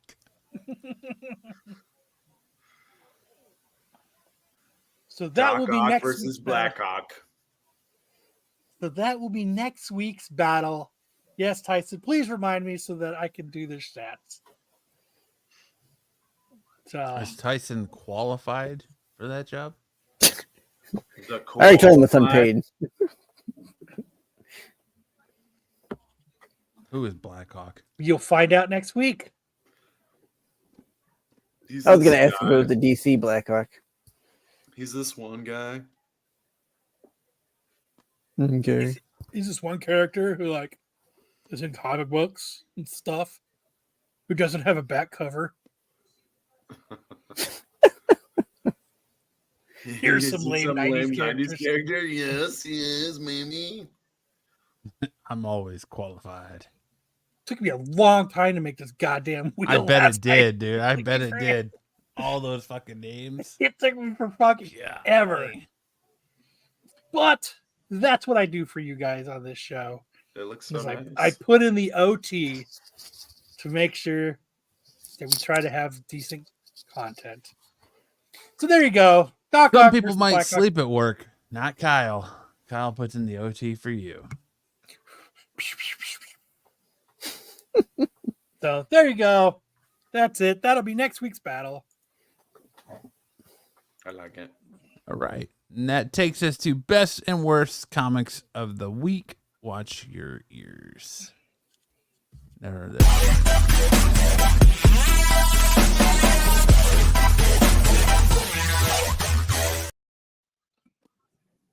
All right. Might be hard though. Now I'm thinking about it with those special characters. It might be hard to put them in Chat GPT, huh? It'll be fine. Oh yeah, I'll figure it out. Tell me a story about a fight involving these characters. What we can do is like make like what do you call it? Gosh. Like a trope? No, that's not what I'm thinking. Like Moriarty. Like if you want a smart character, it'd be Moriarty or something like that. Give them kind of that. We can kind of finally stuff. get our rap battle between Marco and Sam through ChatGPT. Shit. Oh. But there you go. So let's get going with the best and worst covers. Get us started, Matt, please. Leading off, we have Deadpool Team Up number 3, the main cover by who else? Mr. Robbie Liefeld himself. Oh, jeez. I like the Deadpool's trying to cop a booby feel. I think he tried to hump the back. I like that. It looks like Okay. his sword is backwards. What about that? I'm just bewildered. I'm bewildered by this guy. The the fuck killer, is people no lip on Wolverine. No lips on No, anybody. it's the Hulk comb over, dude. That's the highlight of this whole thing. Hulk's got his nice little comb over. He's got the same kind of wig that Lyle Mendez had.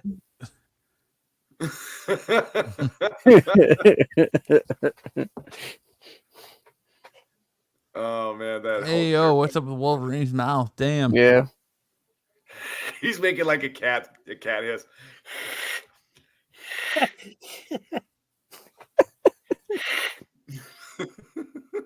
But yes, Oh man. once again, My cat did that to me once. That's why I drew it like That's the why one Rob time- Liefeld's a god.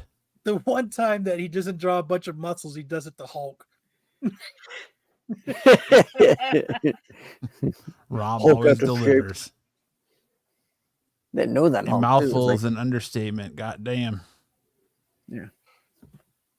Oh, man. Next up, we have Ultimate X-Men number 8, the Glamour. Ian Bertram cover. This character's name is Crumbs. He got getting popcorn thrown at him.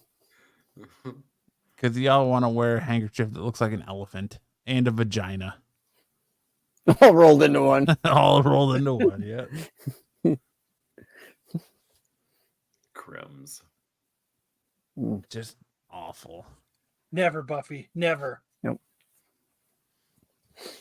Then we go into Poison Ivy, Swamp Thing, Feral Trees number 1, the Mike Perkins card stock. What happened here? Somebody said I'm Poison Ivy's head. Go flat. Poison, like, Swamp Thing looks like he's turning away from her because she just ripped ass.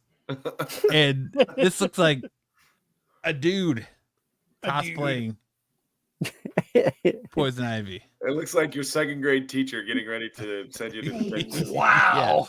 Wow. It's Poison Look at Ivy. that nose. Poison Ivy with an eye. Swamp Thing. Yeah. Yeah, it's got a really Ivy eye. pointy nose. Oh, man. When did Ivy become a suburban wine mom?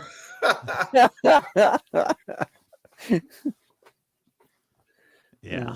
Swamp Thing is the elderly divorced guy across the street. You got Trying that to get- Pinocchio nose too. Card stock, DC making you pay an extra $1 for trash. Right. Got that Hey, Buffy, you Pinocchio weren't nose. on the last comic shop What's Coming Out video. What's up with that? What's up with the? It looks her like hand Poison here, Ivy has too? a dick. I don't like her face. Her face is weird. Your face is weird. Yeah, she's got hints of Rocky Dennis from Mask going on there.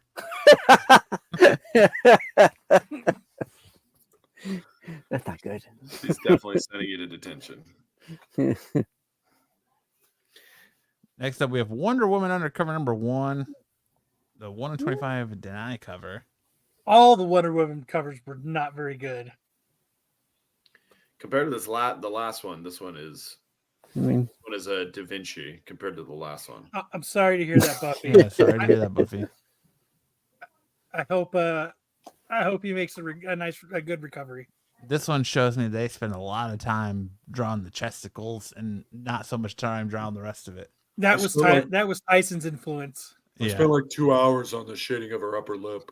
All right, make sure the best friends are drawn very well. I spent like 2 hours Yeah. on the shading. I'm happy to hear that, Buffy. That's Poison good Ivy news. squirting a waterfall. good. Up next, Gold Digger War Mistress of Mars number 4, the Freddie Perry cover. It looks like he's like, "Come get this dick," as his cape is falling. Yeah. Yeah, kind of. And he's got like Stinky Pinky there with his fucking flames come out of his pinky. Stinky pinky. He only wants to put one in the stink. Oh my gosh. Well, I don't think you guys are wrong. I think that's exactly what they're going for. You got this greased up chick riding some cat monster's arms or something. And the side boob does not help make this cover better. Is that her Yeah. hand on her ass right there? Yeah. Or I is it, think no, so. it's a loincloth. Is it a loincloth? It's a It loincloth. looks like fingers. Yeah. It did. At first, I was like, "Damn that!" I thought her maybe hand's it on her was, too. ass. Maybe she No, has that's- itchy butt. That's the cloth. That's Okay. That's her superpower. that's the Itchy butt. Nice detailed side boob action. and then the dust flap. That's the dust flap. The mud Stinky flap. Pinky. Just flap. Anyone else smelling filth in the air? Oh, hey, Joe. Got him. Next up, again, we have Deadpool team at number 3, the Rob Liefeld variant. This time he's getting his own variant. See, like, look at all the muscles he gives Deadpool, but he gives fucking Hulk like 2. You know, look at his crotch, dude. What is he got on his He looks like he's walking around with a Deadpool's stiffy. rocking Deadpool's bricked up in this, dude. Look at that. Look at his Look dick. at like he's getting smaller as you go to his waist. It's like Oh, Deadpool woke he's up. hunched in the over middle of He, the like he, night he gave trying him to an feel it. hourglass figure. Yeah, he's like shrinking from the waist down. Joe says He's even I can't. totally defend that. bricked up. Look at him. Yeah. Good night. It's like that. It's like that wimpy kid meme where he's like, what? That's why he came up with Major X, so he could just put a helmet on him, so he didn't have to draw a face or feet. The lady Deadpool looks like she's got stickers over her nipples. Yeah, and she's got one boob bigger than the other. That's That normal happens. though. Yeah. It's normal because Rob Liefeld, he leans to one Makes side it when he so. draws. He leans to That's the one way I side. draw. And Cable's looking forward, like, don't look at his ass, don't look at his ass, don't look at his ass. He's got this little tiny knee and this huge fucking calf muscle. Dude, look at this elbow area. It's like Popeye and shit. The thing that cracks me up the most is like how, Look how big these pouches are, dude. He loves his pouches. What do you want? He likes pouches. What's like that? he's got no chest muscle volume, but it's like very Like- defined. Like, is that supposed to be a shotgun behind his back, or is that supposed to be the sheath for the sword? No, He's dude. supposed to be the sheath of the sword. It's a big sheath. That's like a sheath, like he's got a machete. But it's I like got a it's big samurai sword. sheath for a little sword. He's carrying the piston from his car because he's got to replace. He got a crack cylinder. I gotta get to AutoZone. And what does Cable have? What's that behind him? Just a piece of metal? Yeah. He Look found- at the, yeah, like, he found a nice stick, okay, Kyle. Sometimes as a man, you find a nice stick and you just keep it with you. like Man, that's a Kyle nice said stick. with this calf, it looks like his Achilles just blew right here. Looks like his Achilles Yeah, is it's up just in got his calf. it's just got all blobby. It's just Yeah. blobby calf. Insane, Rob. He Insane. just Never stole a change. catalytic converter. That's what Cable's been reduced to. Deadpool looks like he's waiting to be railed. Oh, fuck. This is man. the Deadpool mechanic team. Now going into our best covers of the week, we have Action Comics 1073, the 125 Mark Spears Everything is cardstock. great, but that goofy ass face he's making, Yeah. like he's drunk, like you know, like when you're on call, it's like an AC tech, and you didn't think you're gonna get called, and you're drinking at the holiday party, and you're like, "Fuck! Hmm. Now I gotta go fix an AC." I hope you guys all caught the good Mark Spears interview Tack did on Wednesday. It was a good conversation, Content sealers. but this Is that was- why Mark Spears got on the best of the week? No, I just liked it. I liked his painting in this cover and the sunsets and It would look good on Here's a the real canvas. question It though: would. would you put that on a poster in your house? I put it on Would a you put it on a canvas. canvas? Yeah, definitely would. yeah, I would. Yeah. I like the birds. If I was a Superman fan, I would. I don't give a shit about Superman though, so A young Fidel on THC played Superman.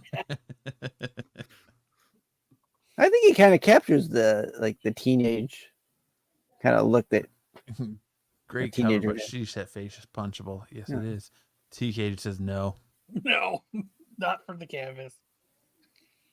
Blue jeans. I mean, I'm not sure what the dog dog's doing back there, but he's taking a deuce. Is that like crypto? you know, he's scruffing up behind him Bringing like it like he back. just already took it. I don't know. Hey man, even crypto I has like to take a I don't deuce know. once I in a like while. Absolutely. And when he does, it's made out of dark matter. That's how he starts. Like Nibbler, like Yeah, Nibbler 'cause he's and Nibbler. Yeah, I was gonna say 'cause he's Futurama? Nibbler from Futurama. Exactly. Next up, we have Teether, Parental Guidance #1, Dress to Kill cover. That's that's fucking cool. It almost reminds me of something like that Tyson would draw. Teether. Either. Yeah. I actually want to read this. Interesting. I've never even heard of AP Comics. Maybe Mm-mm. they're new. No. Maybe this is where they're starting. But it's, Oh, it's they're starting strong with a bomb ass cover, that's for sure. yeah, they are. Then we have Batman and Long Halloween, the last Halloween 2, the Klaus Johnson cover. Jansen. Jansen. I like that he took a bite. He took a bite out of his fucking whatever it's called. I caught up on this show today. Penguin. Fabulous. Good show. Have you guys watched that show, The Franchise, yet? No. Oh my God, it's on HBO Max. It's fucking is that Matt? Yep, that's me. Yeah, it's Antarctic Press. Did you guys know that Benedict Cumberbatch can't say the word penguin? No, I didn't. He says penwings, penlings, Penguins. inglings. No, that's a. I can't really say like this penguin. cover. Huh. But yeah, The Franchise, and then there's this show on, I think it's on Peacock. It's called Hysteria. Have you? It's 8 episodes. It's got one of the chicks from Pitch Perfect, the one that threw up. Oh, It's Anakin. got it's got what's her name? Julie Bowen from Modern Family. And Ed. And it's about this small town in Michigan, and it's like a Marco. it's like they're like in an old 80s. It's set in the 80s, but it's like an 80s like death metal band. And what they do is to try to get people to like the band, they pretend that they're in a cult, and they start a cult. And then like it's fucking cool. It's a good show. Like I binged all 8 episodes. All right. Yep, and Bruce Campbell's in it too. Yep. I guess okay. Joe's seen it. It's I think fucking I've seen awesome. a commercial for it. It just came out last week. It's definitely worth a watch. It's really good. So make sure to check out The Franchise and make sure to check out Hysteria. Right. The Franchise is awesome because what they're doing is they're making a like part 2 to a superhero movie, and it's like the assistant director, the producers, and everybody, and the actors trying to make a superhero movie, and they're trying to make it good. And then like they make like references to like Christopher Nolan and Kevin Feige and stuff. It's really funny. Like it comes out every Sunday, so it's only on episode 3. Episode 4 comes out tomorrow. That sounds good. It's totally worth watching. I think it's fucking hilarious. Like, okay, keep going, man. I tried to start watching, but then my kids started annoying me, so I had to pause it. Damn kids. I know sometimes they just don't know when to shut the fuck up. Yes, very slim pickings this week. A lot of the covers were like not bad, but not good. They were decent, but not to me not worth putting on the on this list. Not worth our time. This is like next up we have Face of the Moon Knight #3, the Mahanini cover. I like it because it's got like that anime feel to it. Sailor Moon Knight. Yeah. Sailor Moon Knight. That White Rabbit. Yeah. Six, why are you not on screen? That's gonna put like a little bit of a cut in her shoulder there because she's got a blade side on her shoulder. It's got an extra big sheath right there to protect it. Mm-hmm. Must have got it from Deadpool. Then we have the Amazing Spider-Man 60, the Adam Hughes variant. Oh my god, that's fucking awesome. I thought the Spider-Man being a peeping Tom with his spider sense going off was pretty funny. And this is definitely a Tyson cover.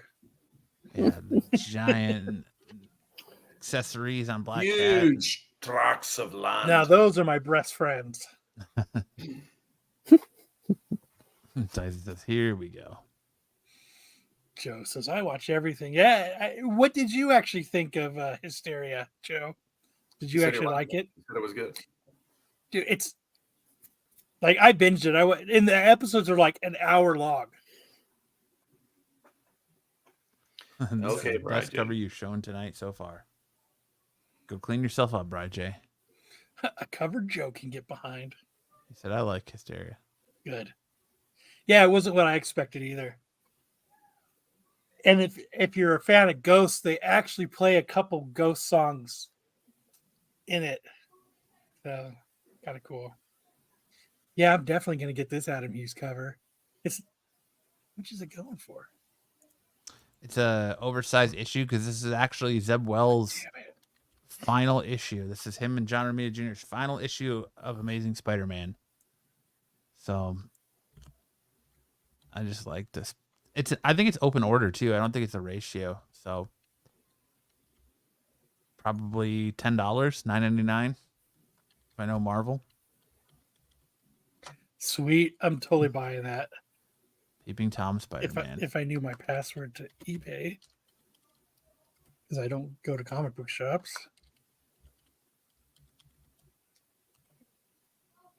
We can just sit here quiet if you want. Even though you're 5 minutes from one. You don't go in there. If that, yeah. See you, Wells. Yeah, it's final issue. Bye-bye. I'll miss you, Zeb. Not you, John, but I'll miss you, Zeb. Let's see. What are you looking up, Kyle? Amazing Spider-Man 60. There's something to be happy about. See you, Wells and JRJR. You won't be missed. I'll miss Zeb, but not JRJR. Yeah, you could get it for $7.88. There's one guy selling it for $7.88. There's a Garrett. You can get a 9.6 or 9.8 pre-sale for $60. The 1 in 100 is going for $400. Oh God, I wish I could get the 1 in 100. What is it? Just it's a virgin cover. Yeah. Yeah.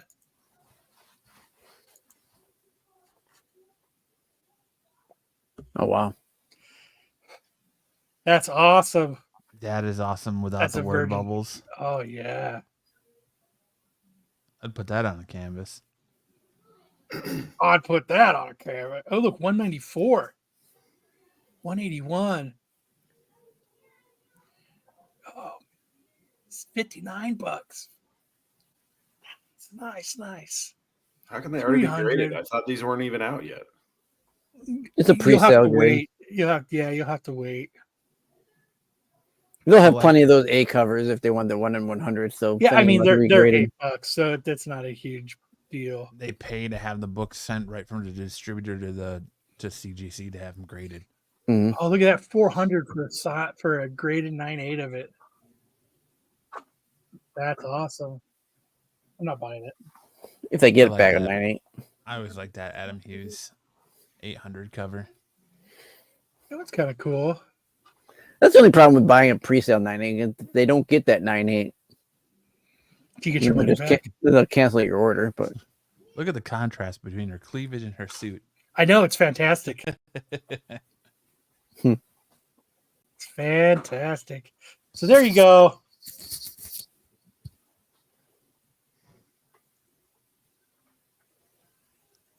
Beautiful. All right. All right. Then we have the Batman The Long Halloween, The Last Halloween 2, the J. Scott Campbell variant. meh. Yeah. That's like a 6 out of 10, 6.5. This is the Venom 3 of Long Halloween covers. Not Campbell's best work, but still pretty good. I like it because the girl's face doesn't look like a cat. So I give it a thumbs there's up something. for Campbell. Then we have Wolverine Revenge number 3, the Marco Maestrazzo variant. That's pretty cool. Yeah. A version of that would be cool. And just owning a Mega Red. I like it. I like it a lot. Then we get our Don't Mind Me, Just Ate Taco Bell first cover of the week. Wonder Woman undercover number 1. The Drew Edward Johnson cover. That's Matt. That's you making your face in your 1 minute 37-second poop. Nope. It's just like a waterfall. You're like, and it's just gone. I gotta meet my best time. I gotta make it 40 seconds. Matt, would you rather go 3 full rounds with Prime Mike Tyson for 100,000 or 100 million, but you have 50-50 chance? 100,000. I'd do it for 100 million, but you have a 50-50 chance of brain damage, or would you spend a full 24 hours with Diddy? Anything Diddy. goes, no rules. Yeah, probably Diddy. Matt would definitely go for Diddy. Yeah. I ain't gonna get punched in the face by Prime Mike Tyson. Are you kidding me? It's Kyle if you turn. I'll go easy on you. Oh, the water's too hot. Then we have our second one, Namor number 4. Oh Two man, this it's week. in the water. Lozano cover. Other people are swimming in here. Yeah, that's what happens when you're in the pool. Someone had an Somebody lost accident their in the Snickers pool. bar.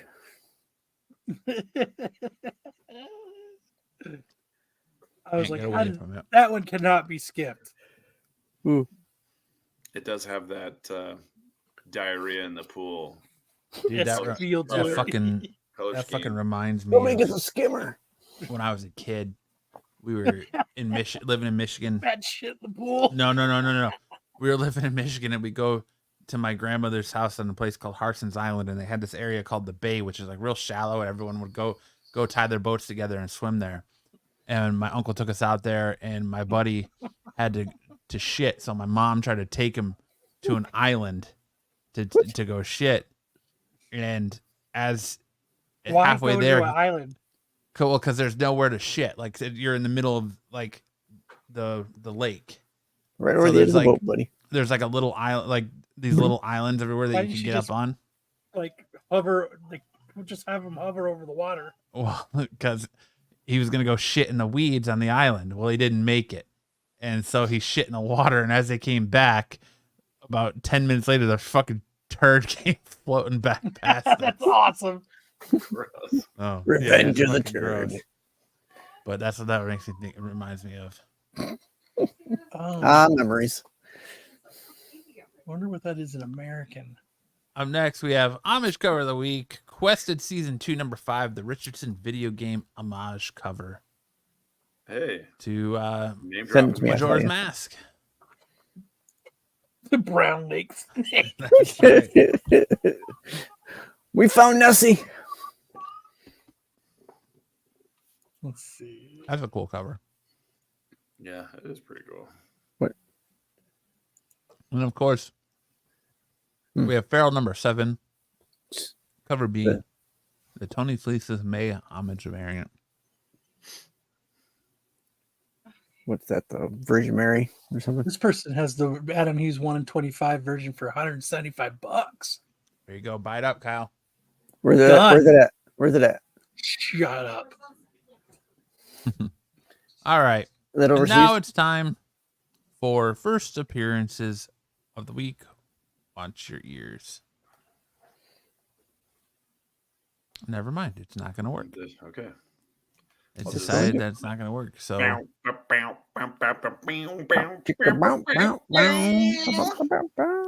sing it. Ooh. Ooh. All right. Our first appearance of the week is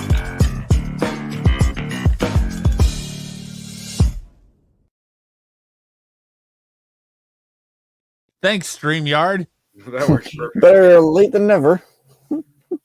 With Conquest 2099 number 2, we got the first appearance of Web Weaver 2099 and the first team of appearance of Death Spiders. So you got Web Weaver right here, and then the Death Spiders over here. Okay, did I miss why Nova has Wolverine's claws? Wolverine is Nova in this Oh, in Wolverine is Nova, 2099. Okay. Wolverine This is is the Nova 2099 Nova. 2099. You guys have all read Absolute Batman, right? Yes. Holy shit, is that badass? That is an awful. Just read that. I just read it, yeah. Mm. Absolute Monday. Wonder Woman was pretty fucking good too. It's a great take on. I think it's a cool take on Batman. Sorry, Matt. Keep going. No, I agree with you 100%. Next up, speaking of Batman, we have Detective Comics 1090. First appearance of Scarlet Martha Scott, Look at that. Jet. Why did you say that name? a geneticist with a family history. Why did you say that name? Dude, look at that hog between his legs. And the first cameo appearance of Asima Vigilante. And now all I can see is fucking Batman's feet making a giant ween. Yeah. Thanks, Kyle. Who's Martha? The Return of Batwang. Look at my fucking hog. But there is Scarlet Martha Scott right there Martha. with the purple hair. And here's Martha, your look at my dog. first cameo appearance of Asima. Asima, now you don't. Now you don't. Now you see me. Now you don't. Yeah. Then we have Green Lantern Dark, cover that made our worst covers of the week last week. First appearance of Rena Mori, a Green Lantern in the post-apocalyptic future overrun by Solomon Grundy's zombie army. And the first Well, maybe appearance that's of why. Lunetta, Maybe that's why it looks Prodigy. anime. And then there they are together. Right there. Then we had Spider-Boy number 12 with the first appearance of Spider-Girl. Oh, I like the pigtails. And then we have Werewolf by Night, the first appearance of Thrall, Hound of Chthon, which is this lovely gentleman right here. I think it's Chthon. Chthon? Like Cthulhu. That's what he said. So Chthon. Dude, even when I pronounce it right, I can't get fucking respect from Sticks over here. No, I'm saying you said it right. So And then we have but you're X-Men number You tried 6, to. the first appearance of Piper Cobb, who is apparently going to be a new mutant Viper's Cobb. with winter powers, it appears. And that's it. So now we hand it over with a quarterback sneak up the gut to Kyle for hot or iced. Where are they now?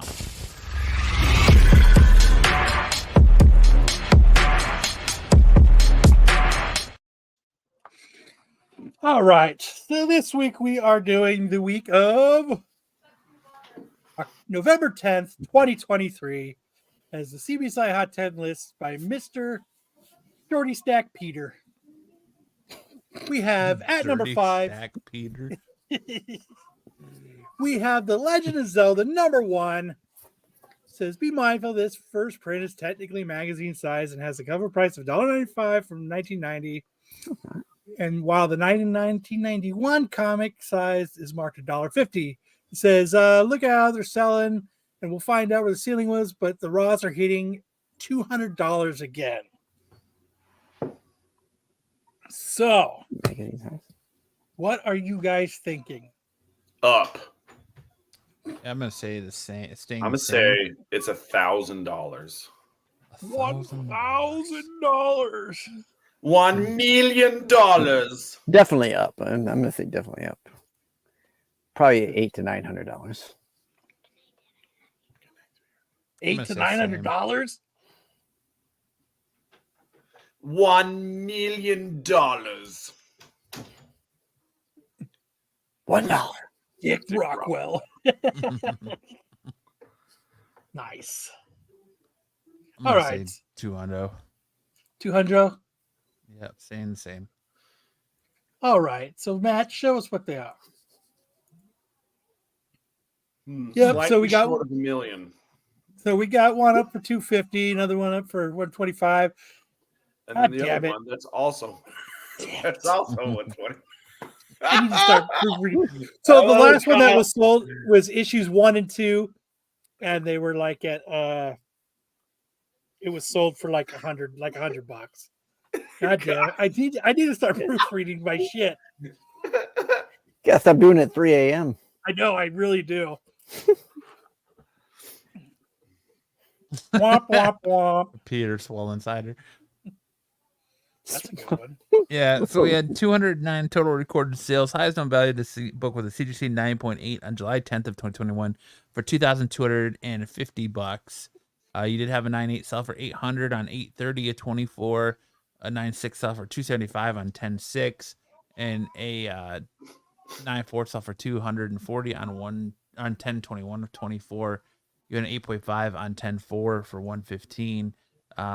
You had a couple of raw sales for 211, 140, 245, 104. The most recent one though was a no grade sold for 160 on 9/2 of 24. At number 4, we have X-Force number 46, the 125. Says since the release, the high sales have been around $50 with a high of 80 on a pre-order. I don't stop doing these at 3 a.m. So what do you think? It's a year later. What do you think these are doing now? Okay, wait. So Yeah. high of 80, averaging around 40. So 40 to 80 is the range. Yeah. Way They're down. averaging around 40, but the highest one of a pre-order was $80. So one sold at 80 bucks. And the other ones are hovering around 40. I'm gonna say this is about the same. I'm gonna say down. Dix, what'd you say again? I'm gonna say down. Tyson's saying up. TK is saying same. So let's see where they're at. Whoa. Way down. $1.99 for 4 of them. That's a huge dump. Woo! People just don't really care about these anymore. I guess not. That's what you get for hoarding them, I guess. Yeah, these things crashed and burned. We got one guy trying to be bold, putting it at 30. Womp, womp. There's an echo now. At least look to see if it's being sold elsewhere. We have 50 total recorded sales. Highest known value on this book was the CGC 9.8 for May 20th, 2024 for $110. You haven't really seen much move since then. That's the only 9.8 on the board. Then you have a near mint sold for 15 on 2.7 of 24, and then a no grade sold for 55 on 4.5 of 24. They all overpaid massively for this book, apparently. Sometimes it pays to wait. Agreed. At number 3, we have the Birds of Prey. Number 3, the 1 in 25. The sales are averaging around $40, and there was one high sale of $100 since the release. The high sale was then $50. So $40 is the average. So what are you guys thinking now? I'll say I the can same. I can see Tyson buying up a lot of these. Tyson. Yeah, I'm gonna say around 40 as well. This is a nice Otto Schmidt cover, though. Every time I hear his name, I think he should be on trial at Nuremberg. So, what'd you say again, Sam? I'm gonna say same. Matt? Same. Sticks? I think I said the same. Okay. Tyson says up. So, what could they be? They're about the same. Yeah. One person selling it for 10. So if you really want it, it's a bidding. But still, $32, $40. I mean, so they're about the same. You guys were right. Good job, guys. This guy's got a third for sale and sold 2 of them already for 41 and $32. Killing it. TK said down, but they stayed the same. This book had 63 total recorded sales. Highest known value was a CGC 9.8 on May 10th of 2024 for $128. We did have a couple. We had a near mint sell for 45 on 4/12/24.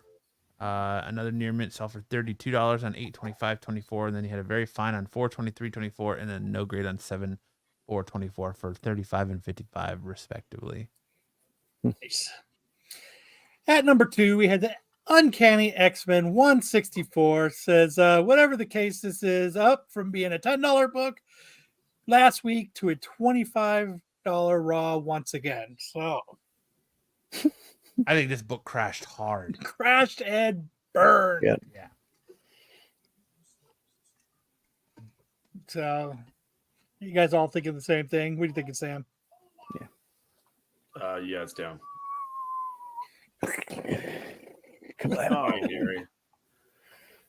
Binary.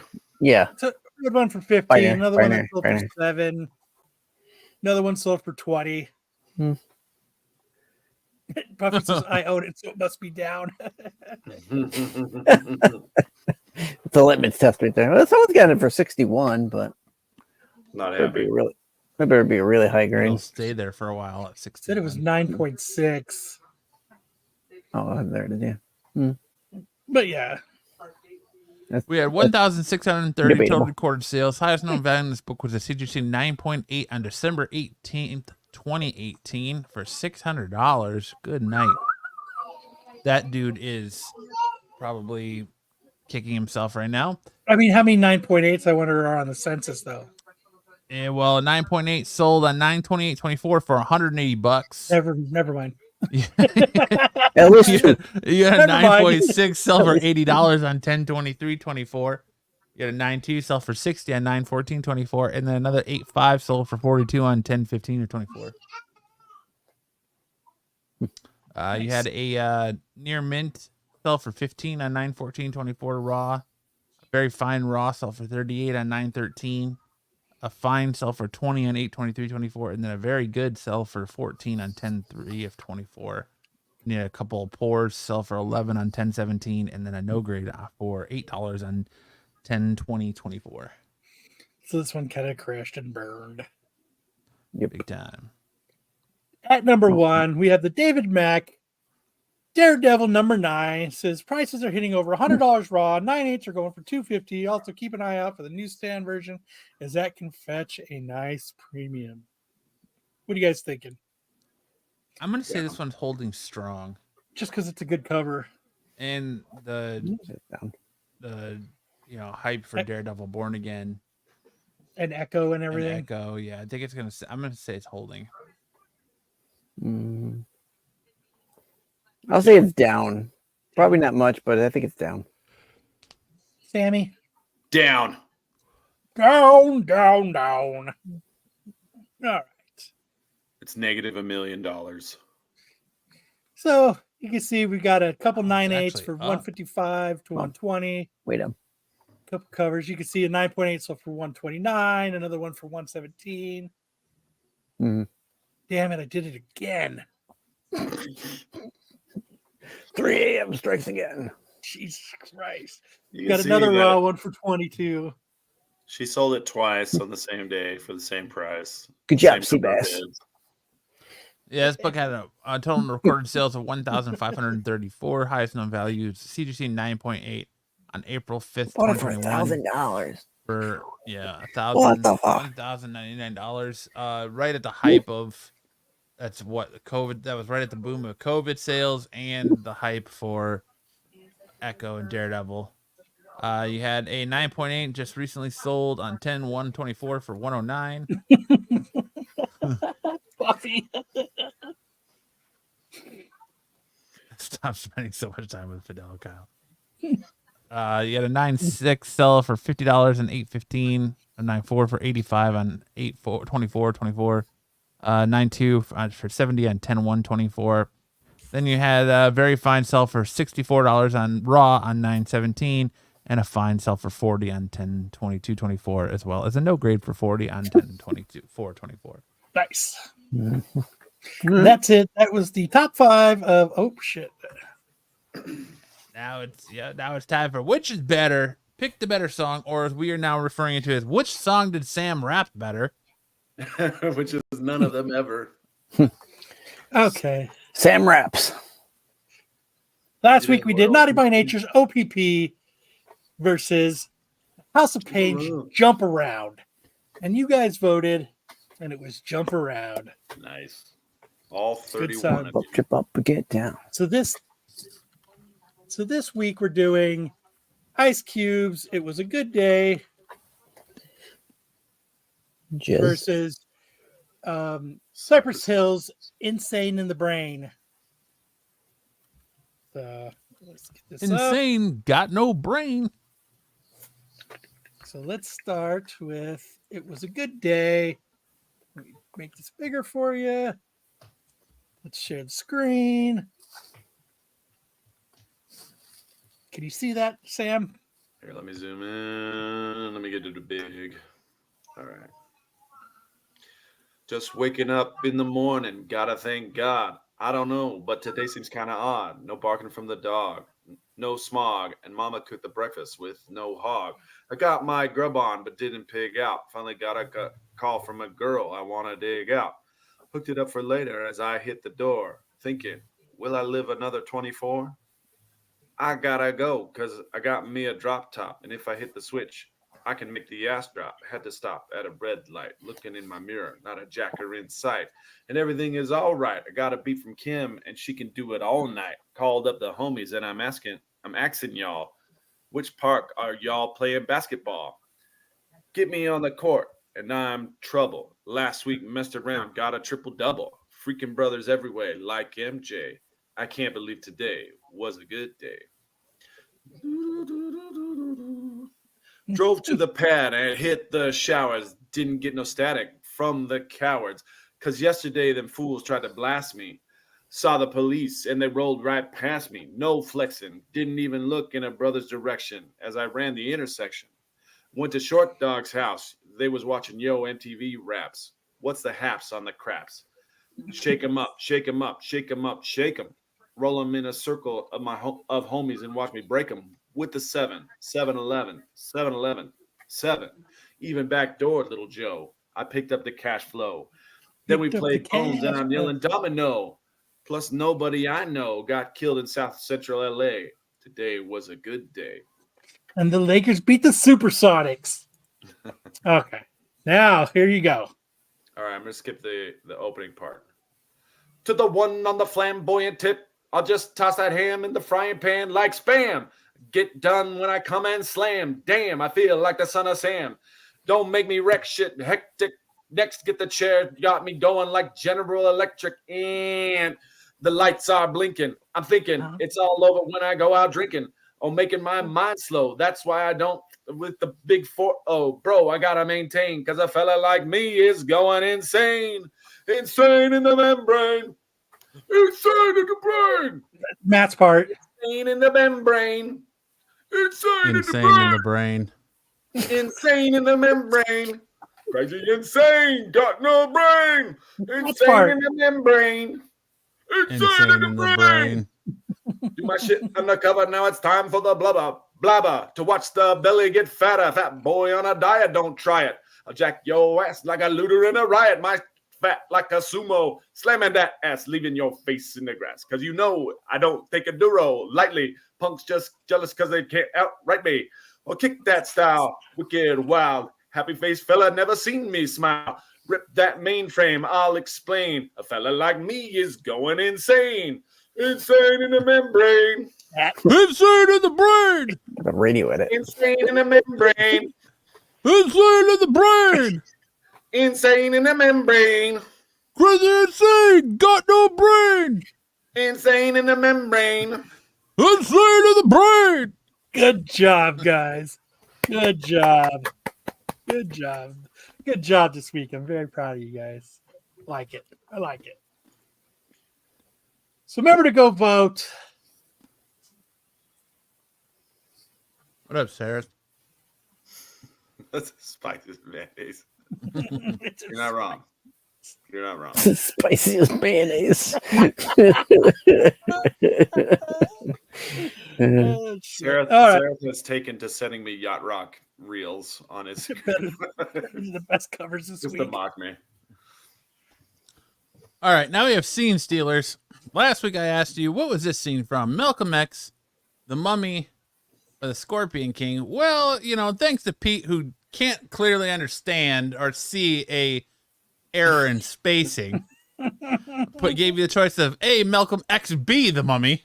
B, The Mummy. Hey, you got to make it precise for him. Or, yeah, I guess, or C, The Scorpion King, you know, because as we all know, Mr. Renna, Mr. Leader of the show, is all about the... I didn't do fucking shit. I didn't rig shit. I didn't fucking do this. I'm not worried about it. It's about what it is. He's not worried about it. Nope. I'm not worried about The answer was, of course, Malcolm X. Malcolm X be the Mummy? Yeah, it was Malcolm X. 72% of you thought The Mummy, 13% said Scorpion King, and 16% said Malcolm XB, The Mummy. This week said, what movie is this from? The Town, The Mask, or The Insider? Ooh. It's not The Mask. Not The Mask. No. I don't think it's I've The Town. never either. seen The Town or The Insider. So The Town is Ben Affleck. The Insider is Matt Damon, right, as the corporate espionage guy. Mm-hmm. Ooh. I thought about doing Parasite, but I didn't know how many people would actually get that. Oh, man. It's too short to reach the keyboard. So like Kyle just said, make sure to head on over to the Renovision YouTube channel, click on that community tab, and vote for which song did Sam rap better and Scene Stealers. And on that note, it leads us to our Who Said That quote of the week. And this one goes to Bry J. Matt is trying to slim up so he could be Jonah Hill for Halloween. I am. I'm down 50 pounds. I can't see it, but I'm down 50 pounds. Hey, congratulations. So now the quotes of the week go to comments from the chat. So that's how I'm doing quotes of the week now. So if you want to make it, make sure to say something cool that Tyson finds so that we can get it written down. All right. And that leads us to our Get Off My Totally Cool Qualified Saturday Dark Side lawn. The second best game on Renovision. Thanks, Buffy. Leading us off. Who said, fuck you, Japan? Mark. It's gotta be Marco. Oh, it's got to be Marco. Matt, go ahead and play him since you're in control of clicking. No, you can do it. Nope. I don't know how you have it set up. It's in order. There you go. So, fuck you, Japan. Speaking of fuck you, Japan, here you go, JJ. I put this in for you. It was Easy Marco. peasy. Yeah, he said, fuck you, Japan. Easy peasy. That's not even the first time. Nope. Won't be the last. Next, we said, who said you've got the old cum gutters art germ cover? Probably Joe. With the Joe. Fucking said the U.S. in 1941. Could this have been Marco again? Hmm. I don't think I've ever heard Marco use one of those words in there. We got Joe speaking up in chat, so I'm going to go with Joe. Look at that. Brian J's not even in chat anymore to see that I used his quote of the week. He'll watch it on the rewind. He usually does, I think. So, who do you guys think it was? Joe. I'm gonna say Marco.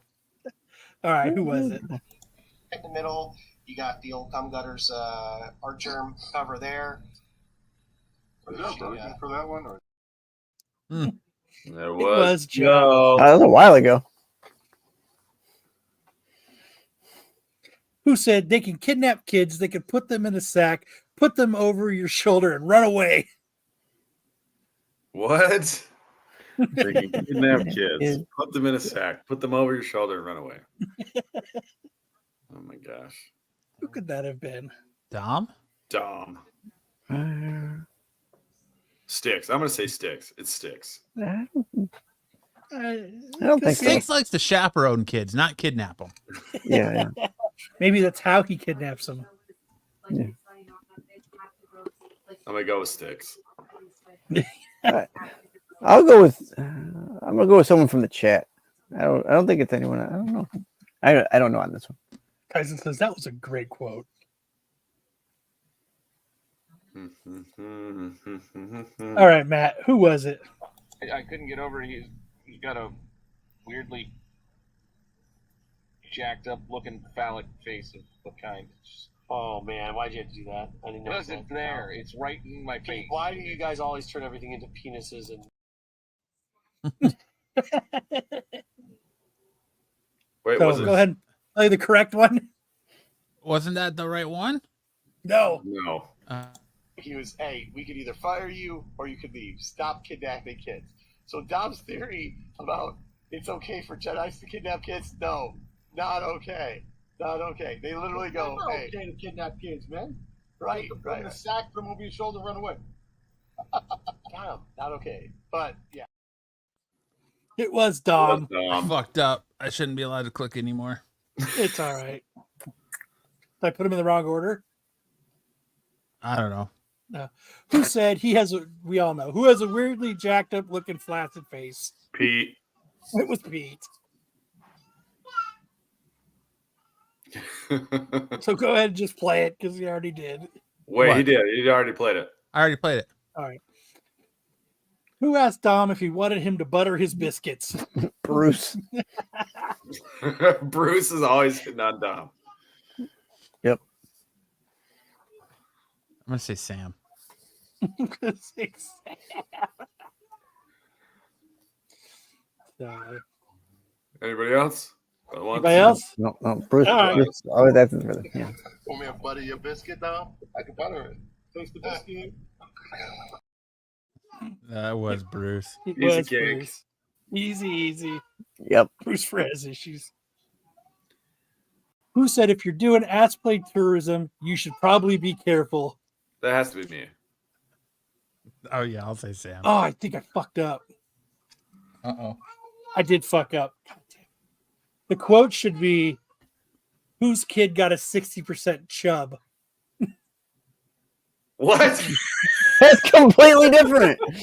No, I messed up because I couldn't find the quote. Completely different. Gotta stop doing this at 3 a.m. Oh my god. My son got he got like a 60% chub just hearing her name. Nice. You had to go take a cold shower or what? Yeah, I'm like, son, come on, put that down. Hey, the same thing happened to me, man. It was Sam, but I got the wrong. Both quotes were Sam. With a long-haired Kyle.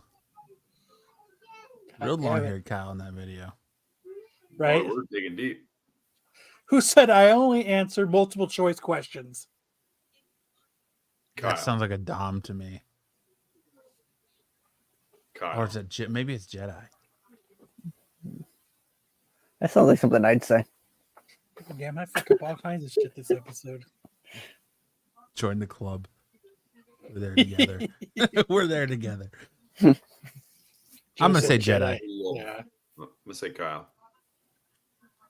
All right, who was it? Oh, I only answer multiple choice questions. Oh, what was that one? It was Jedi. Jedi. It Man, just seemed you like guys a are very figured- Jedi thing to say. You guys really figured out everybody on this channel. Getting too easy.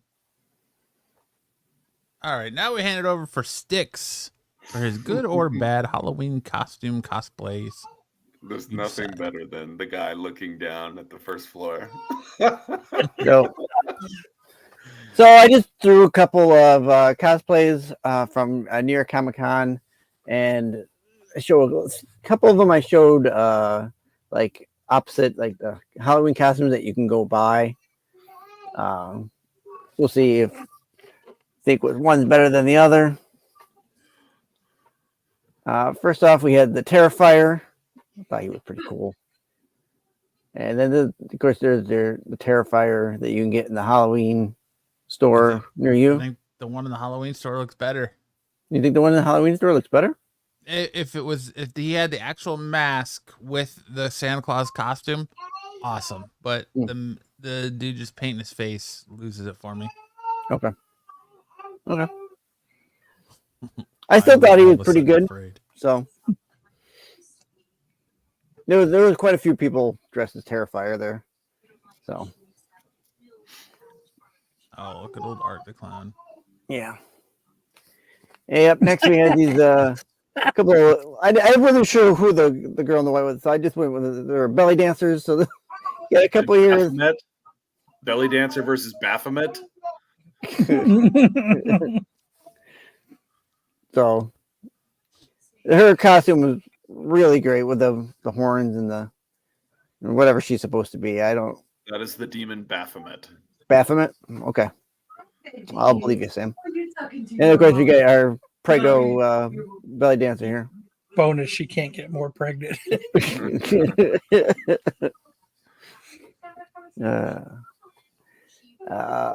Then we had Lumiere. The chick, for sure. Yeah. Oh, yeah. That This dude one- is Moose Knuckle. And that's Pandemic Bella. Yeah. Or Belle. Yeah. So I did see her, the one, the good one there. She had a really great dress. Yeah, she I really liked it. It's ornate. All right. And Cammy, Hey now. I That's a couldn't hard decide one. which was better or worse, so they're both good. That's a tie. It's a tie. kind of a tie. There was one I couldn't find the picture I had. It was she had some good thighs to her, like Cammy is kind of drawn sometimes on the covers. I couldn't all find right. it. These was all right. Joe and Tyson are both drooling on their keyboard right now. Their shit short-circuited. Finally one with feet. Damn, I have to get another keyboard. And Tyson, both are winners. Yeah. Yeah. And this one, if you didn't see this on Instagram, she was there when I was there on Saturday. And this Ace Ventura cosplay of her coming out of the rhino's butt. That's fantastic. Yeah, it was fantastic. We'll be right back. She was dressed as Ace Ventura there, and then she's at some points in the con she would do the coming out of the butt scene. So that kind of was my favorite for the whole con. Made me laugh. Made a lot of people laugh, so it was good. So have a safe Halloween coming up next week. SNS, of course, is not on. It's on Saturday, so we'll be on with that November 2nd. Yeah. So we'll be knee deep into Thanksgiving month. So this new segment I'm doing is things that I found on Facebook Marketplace. Things for sale. Things for sale that I've seen. The first thing is used coffins. I have about a dozen coffins for sale. They have only been used once. And they need good cleaning. Some rot is present. Bring Lysol. Nasty. $500. How many times is a coffin supposed to be used? well, they've only been used once. Yeah. These must have been ones that came out of a flood or something, raised from the dead. Oh my gosh. Yes. What the fuck? I can't unsee that. Next, we have a crossbody bag, $200, but they're open to trades. What the fuck? Got the fat stacks of cash. A cross-body bag. Is that a fanny pack? Is that just another I word? think so. I don't Guess see a not. fanny pack, but No, I see it. I see a 9 in his fucking waistband. It's And like his a, tidy whiteys. yeah, it's like a belt to hold up his pants. Like, what is the product not even in the picture? No.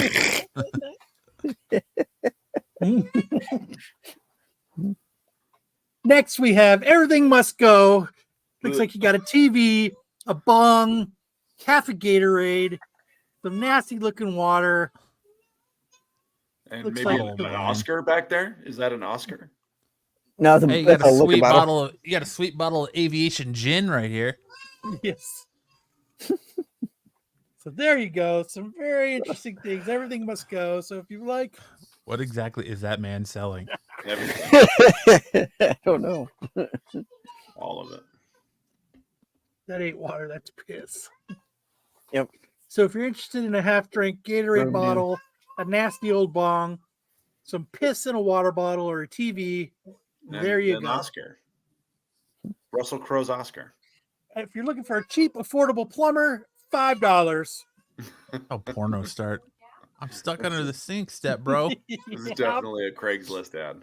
And I like how the photo is Adobe stock written all over it. Buffy said sold. $5. You're gonna open the door and you're just gonna see a fucking man in a open bathrobe with no underwear on. That's who's gonna be greeting you for that one. So next we have a mirror for $50, and they didn't bother looking to see what's in it. So it's just a dude sitting there with no shirt on, hanging out in the back on his phone. No scratch. At least he's not like squatting down and his balls are hanging down.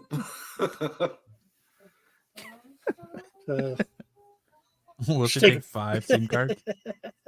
A $5 Steam card. So there you go. Next, we have a 2011 Honda Civic for $5,500. Selling my Honda Civic. Runs and drives really nice. Oil was changed every 300 miles.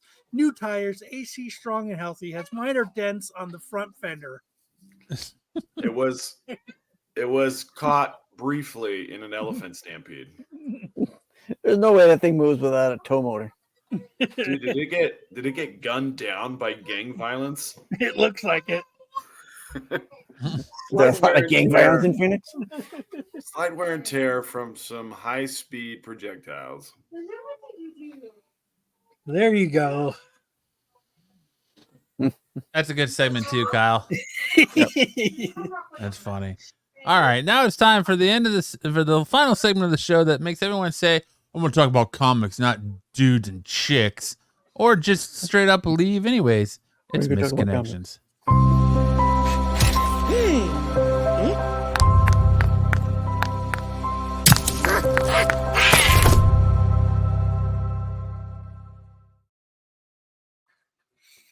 Who wants to start us off? I'll do it. I'm hungry for a cucumber. I haven't had cucumber and I ran out. Can a chef provide me one? I know there's a chef that could possibly let me borrow one. I'm totally hungry and can't go to the store. I'm a cool ass guy who is starving for one. And I'm going to make a name for myself here. I was going to say, thanks, Gambit. Can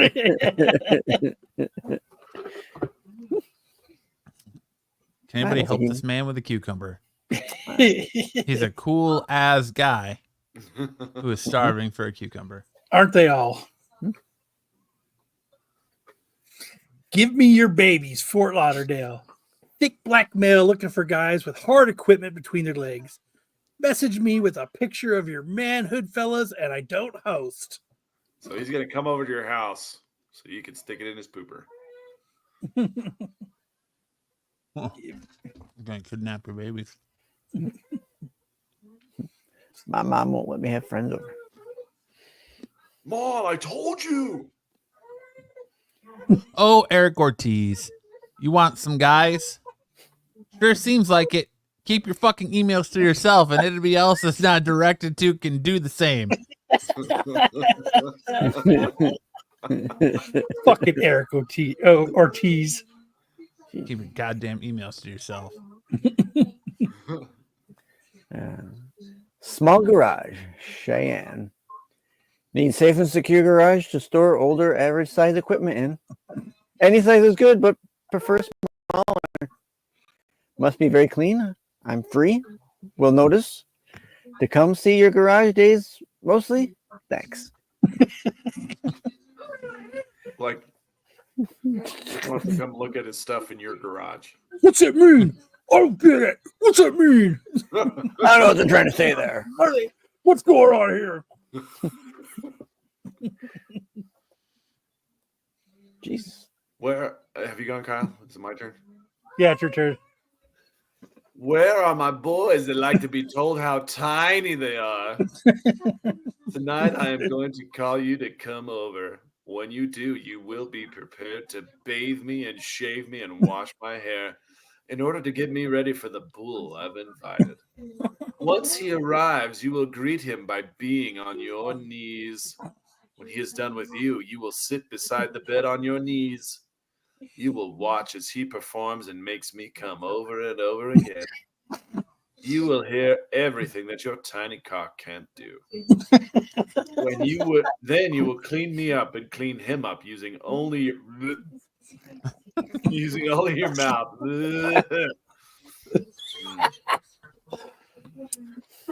After he leaves, I will lay with you and tell you what a good boy you are for listening, but don't ever think you'll be able to do what he did. Wait, you're going to read that whole thing? Marco, you naughty boy. That's a lot of words. You mugged me on 4th and Wyckoff. By now, you know that I'm broke. I thought your gun was pretty cute, Hart. If you want to get coffee, let me know.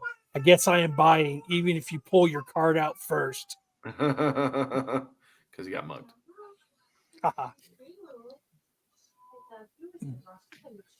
Kelly Drive, beauty parked next to my truck. Kelly Drive.